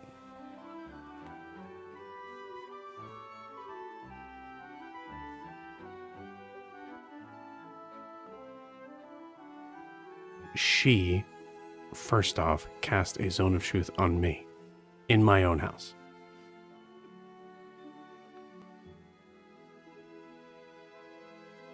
Okay. Was there a reason she did that? No, that's the thing. She literally was just doing that to make sure what I was saying was the truth, for no reason except for our first altercation didn't go so well, but or our second. Was she the one you held at gunpoint and then stole One her of room? them, yes. Yeah, because she was being stupid, but... Yeah. Okay, so she yeah, that makes sense. Listen, I'm not even getting to the bad part. Okay. Okay. All right. She has this weird fae changeling thing.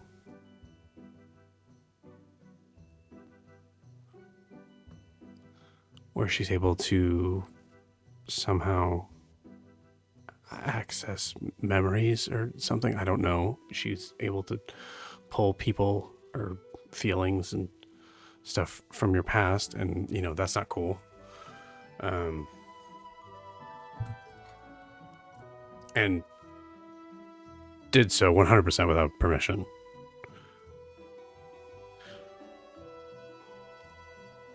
Anyways, she betrayed us.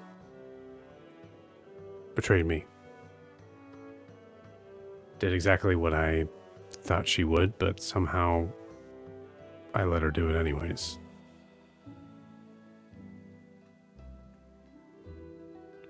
And I'll admit I lost it. I broke completely. I don't think I would have killed her until she told the guards who I was.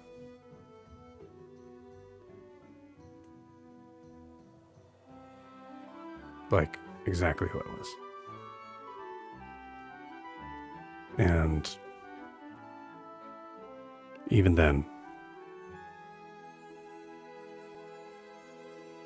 I don't know if I would have been able to stop myself, but I cornered her.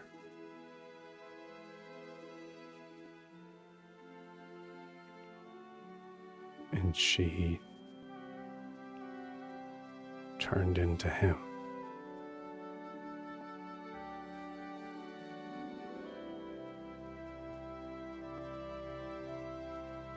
Okay. Well,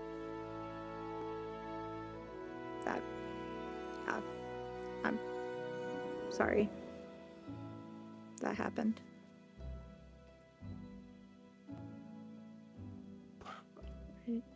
I'm a little,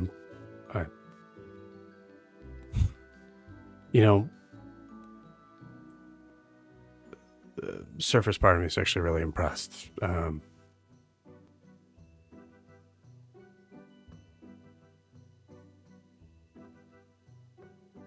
But if I see her again, I am going to kill her.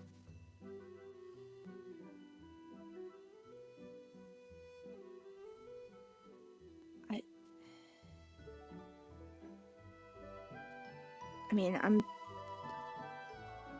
I know she has to have seen some of it, but she probably doesn't know the full scope of what he meant to you.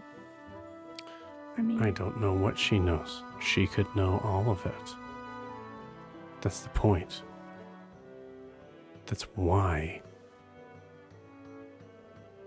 everybody is so not okay with changelings. And at this point, I get it.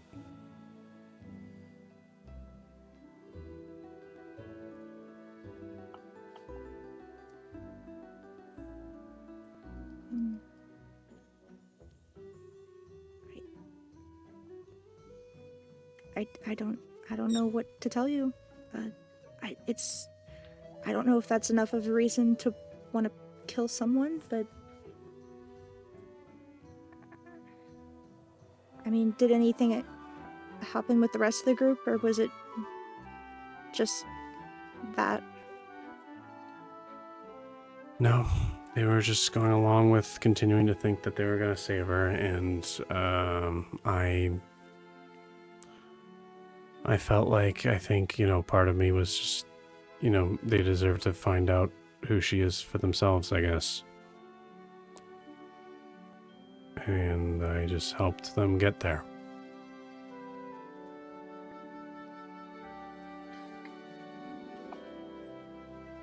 You can't judge people based on one or a couple of interactions. I mean, Guar's been possessed by a cursed sword or whatever. Like, shit has happened with all of us. Doesn't mean everyone's inherently bad.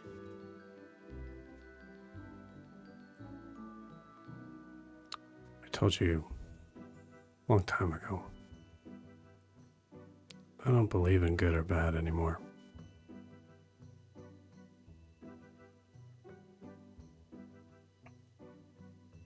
I just know that I can't accept someone knowing that and doing that and being capable of that, existing while I'm around.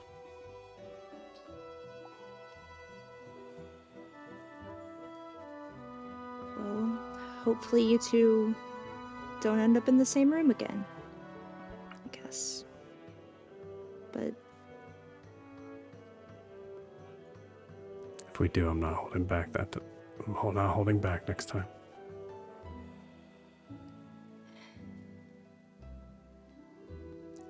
Also, I went to go after her, and I was just way out of my mind with rage, and I shot some people, and then was overtaken by a group of water genasies, one of which is the sister of a person who is, like, also a concern. And they took my fucking shoes, which was so petty. they took your shoes. Yeah, they gave them back, but Would Saren be able to make the connection that, like, if there's a group that has multiple water genasies and she knows they were going to Dare's Wharf, that... I think it's enough to, like, make a question, maybe. Yeah. The water genasies, it wasn't, Ianthe and Adim? Was it? I think I did hear the name Ianthe, yeah. That's the people we were in the Shadowfell with? The ones that had the fake Rod of Destruction? You're fucking kidding me. I wish I was. God damn it. Are there, like, only, like, 3 people that live, like, in this world? Okay, well, if you see them, say, sorry I shot your friend. And thank you for giving my shoes back, I guess. Who did you shoot? You didn't kill any of them, did you? I don't think so. You don't think so? Okay, fantastic. Like, they already lost one of their friends in the Shadowfell, too tall. Cool. That's not me.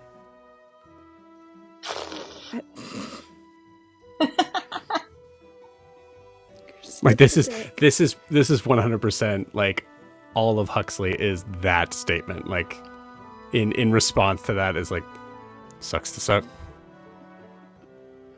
That sucks. Just because last time you cared about someone, it didn't go well, doesn't mean you have to be a dick to everybody else. You know that, right? It's not my job to care about everybody. And honestly, you should probably, in my opinion, might be best for you to kind of take that medicine. Yeah, I don't think that's gonna happen. Fair enough.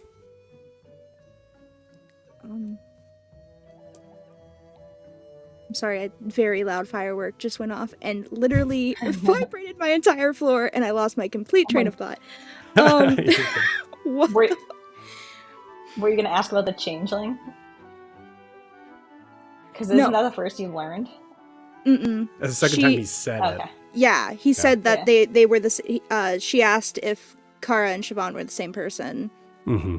And Huxley, said unequivocally said yes, and she's a changeling. Oh, I missed that part. Okay. Mm-hmm. I didn't hear that part. Okay. I think I was just gonna say, like, you know, when you actually care about people and have friends, they tend to have your back in situations when things get bad. Hey, dude, you know what? I fucking tried. I tried. You know, I did. I tried things your way. And it quite literally, blew up my face. That happens sometimes. And you make amends or move past it. Yeah, one for one's enough for me. It's called being human, as you would say. I wouldn't know I'm an elf, but you know. That's fine. That's fine for them. Whatever, man. Do these goggles look okay? They look fine. Okay. Can you see again or whatever? You were like squinting out there. Yeah, it's a thing. I had from birth. I need them for like outside. Okay. During the daytime. But Alistair had these like goggles of night, which were fine, but opposite of what I needed, so I had to take them out. So you're just gonna take all of his stuff then?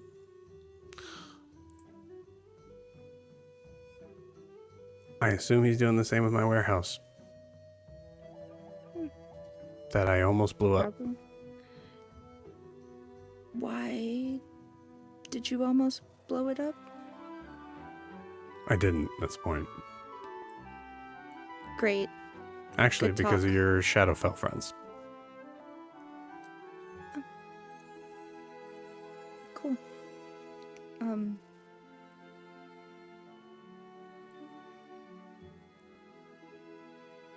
So, did Eldrin say if they were gonna get the stuff? She said okay, which was about the perfect amount of communication that I would like to have with her, at least right now. Yeah, she really doesn't like you that much.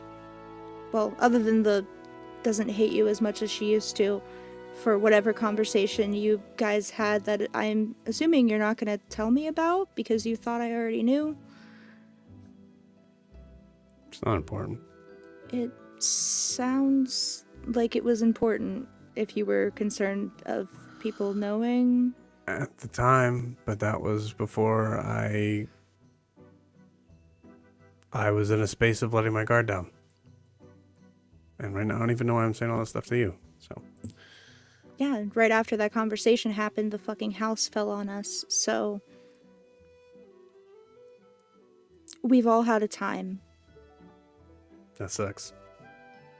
Yeah, it does.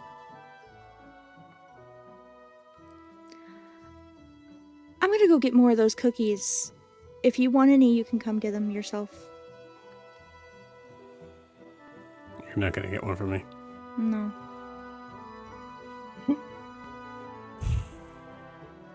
That's too bad. I was gonna make a coin specifically for you.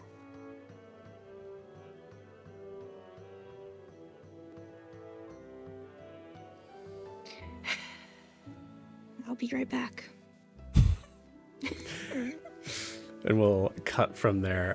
Guar and Eldrin out on the in the marketplace. The list of things.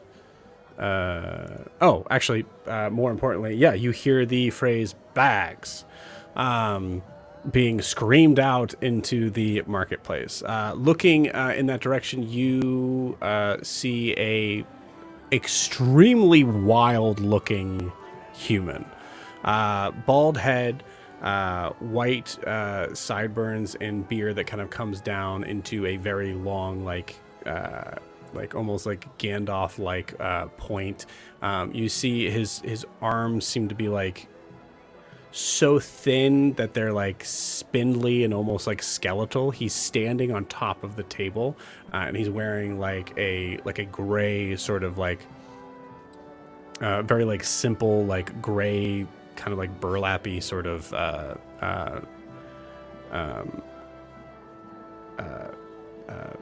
material. His like a burlap bag. Essentially, it looks like he's like wearing like a gray burlap bag, and his eyes are like just like practically bulging out of his head. You see he's like missing teeth, but he is standing and like dancing on top of the table. And there are people that are actually. I'm going to say this.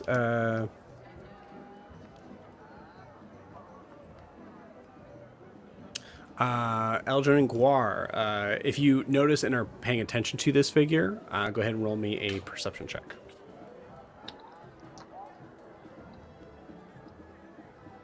That is a 14 for me.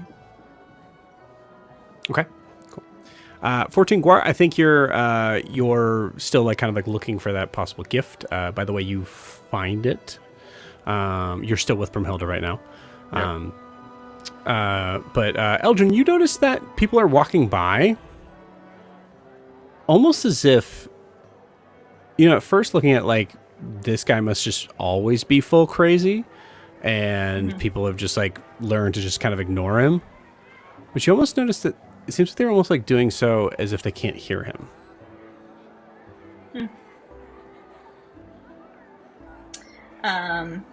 I think when he yelled bags really loudly, it made Eldrin jump because she was in the middle of talking with Norris. And she says, and then she sees that and she's like, that's odd. That's a very jarring marketing like scheme, screaming like that. I think Guar would take the advantage of that opportunity. If Brumhilda turned around and looked to see what was happening, he would very quickly pay for what he was trying to get her. Okay, give me a sleight of hand. I'll allow a performance check for this because you're also in like a bartering sort of thing real quick. Right. Okay, the performance is better because at least they have a +5. All right, that is a dirty 20. Dirty 20. Okay, cool. You manage to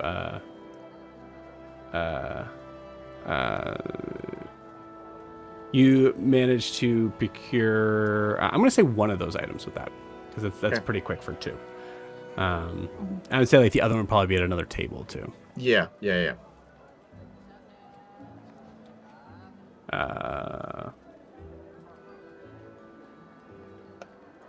Cool.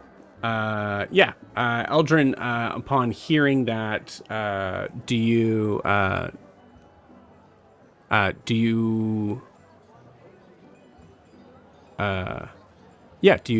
walk over?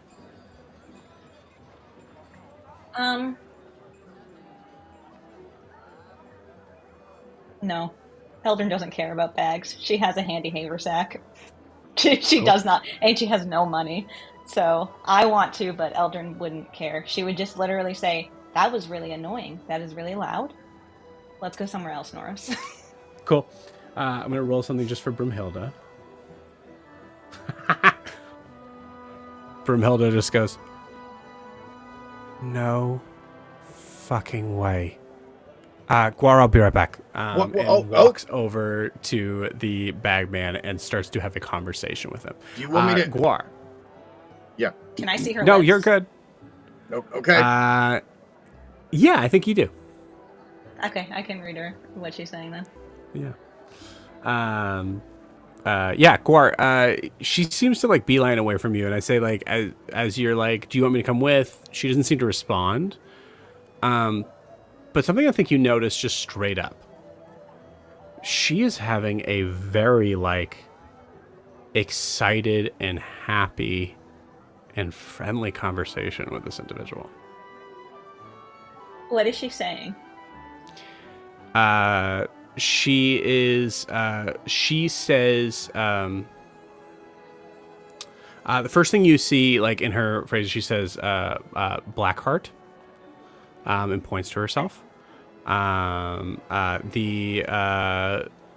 bagman, seems to say sure about 20 times. And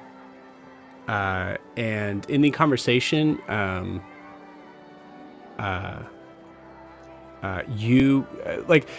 think, like, to surmise it, it seems like this is someone that she has not seen in a very long time, and she seems to know that a sighting of this man is extremely rare.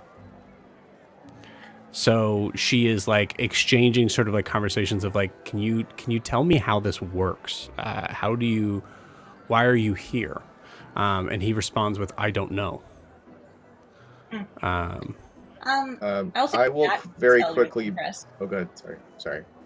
Oh, that piques Eldrin's interest. She doesn't care about the bags, but she's like, Bernilda has friends, and she'll walk over there. I will very quickly purchase my other thing and then make my way over there as well. You got it. Cool. I'm going to say this. That's a weird number for that. I'll say, Guar, roll me a D20. 19. Cool. 19, you see, as you purchase that item, you see that there's similarly a purchase that is going on between her and this bagman.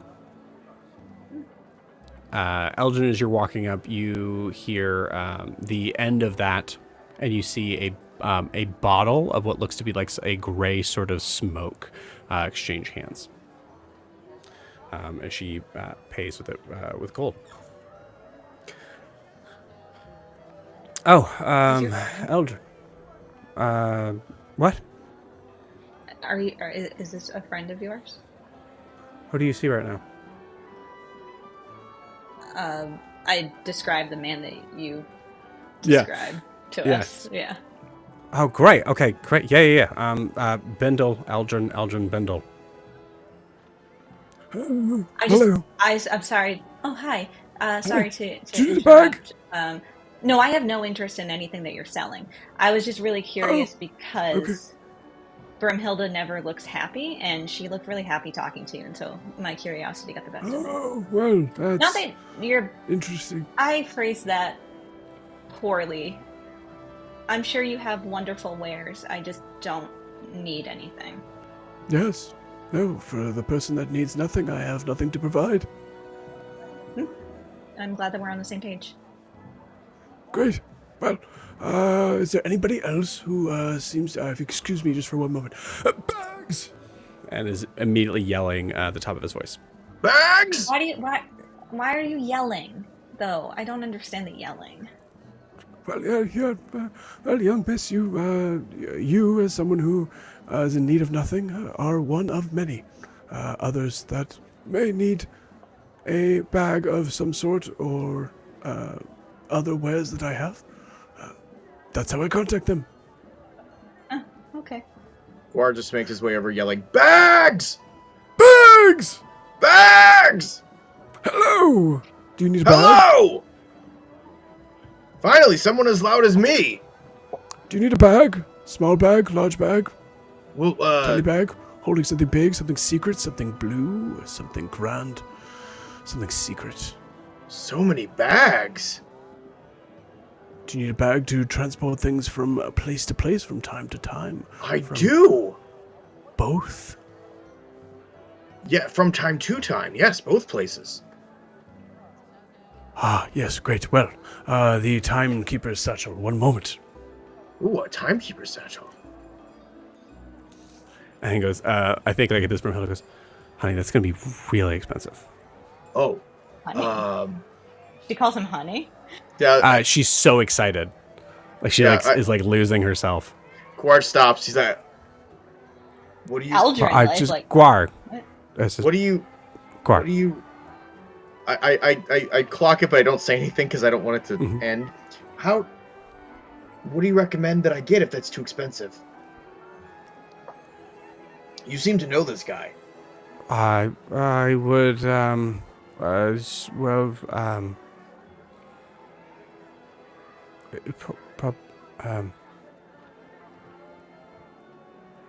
Oh.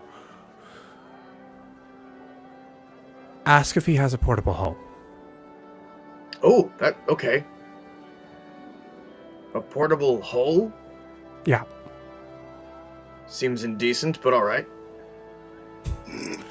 You see him come back up. As he does, he is coming out of a bag that he has jumped into. Pushes himself out. Oh, honest. Oh, everything here? Wait. Everything here? Yeah, it looks like... Everything here! Yes! Yeah. Great. Okay, good. Okay, here you go. There's your timekeeper's satchel. Sir, I've had a change of heart. I've been, do you perchance have a portable hole? Oh, well, no problem. I just had to go back to a time long before any of you were born to grab this, but that's fine. Yes. These bags do something? Like what, like they do something? I understand what a bag of holding is. And we don't, but these do something other than that? Have I jumped into a different dimension, a dimension of someone who is in need of something? Well, I don't need anything, and I don't have the money for it. I'm just curious. Interesting. Well, unfortunately, I do still accept gold as the main currency, unless you had something else in mind. I take out my bag of marbles. I don't like what he's doing with his hands. And I say, I have these marbles that yes, never you do. end. She has so many marbles. They never do. Mm-mm. What a joy to have something that never ends. Am I correct? Really ominous. I don't mean to be. I don't even know. Yeesh. Well, unfortunately, that bag of marbles means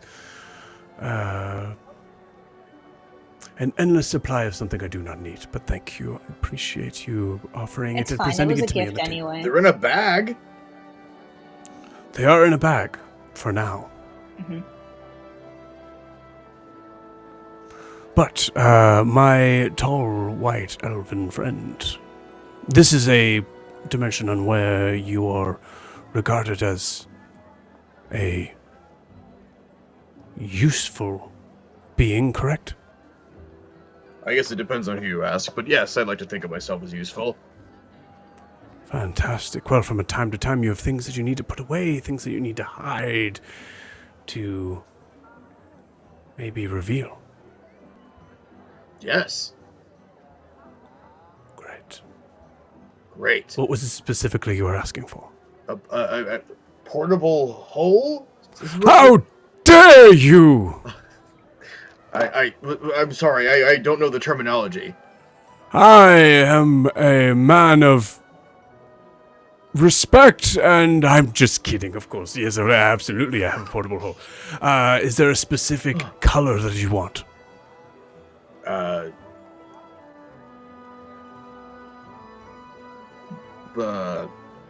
What colors do you have? We have purple, green, blue, pink, red, and magenta. Oh. I look at Broomhilda like, what color should I get? She looks. It doesn't matter. It's a hole. It doesn't matter. It's a hole. All right. So, someone type that in there. Let's go with Purple? You say purple? That is the correct answer, absolutely. 300 gold. What does it do? 300 gold. It puts things in a hole, in the ground, in the wall, in the ceiling, in a person. I just need to find it. Would you accept 250 gold? Let me see if I can find it first, and then maybe that'll help me decide. Fantastic. I turn to Brimhilda while he's doing that, and I say, what's a portable hole? He didn't explain it at all. Is your bag of marbles still on the table? No, I took it back.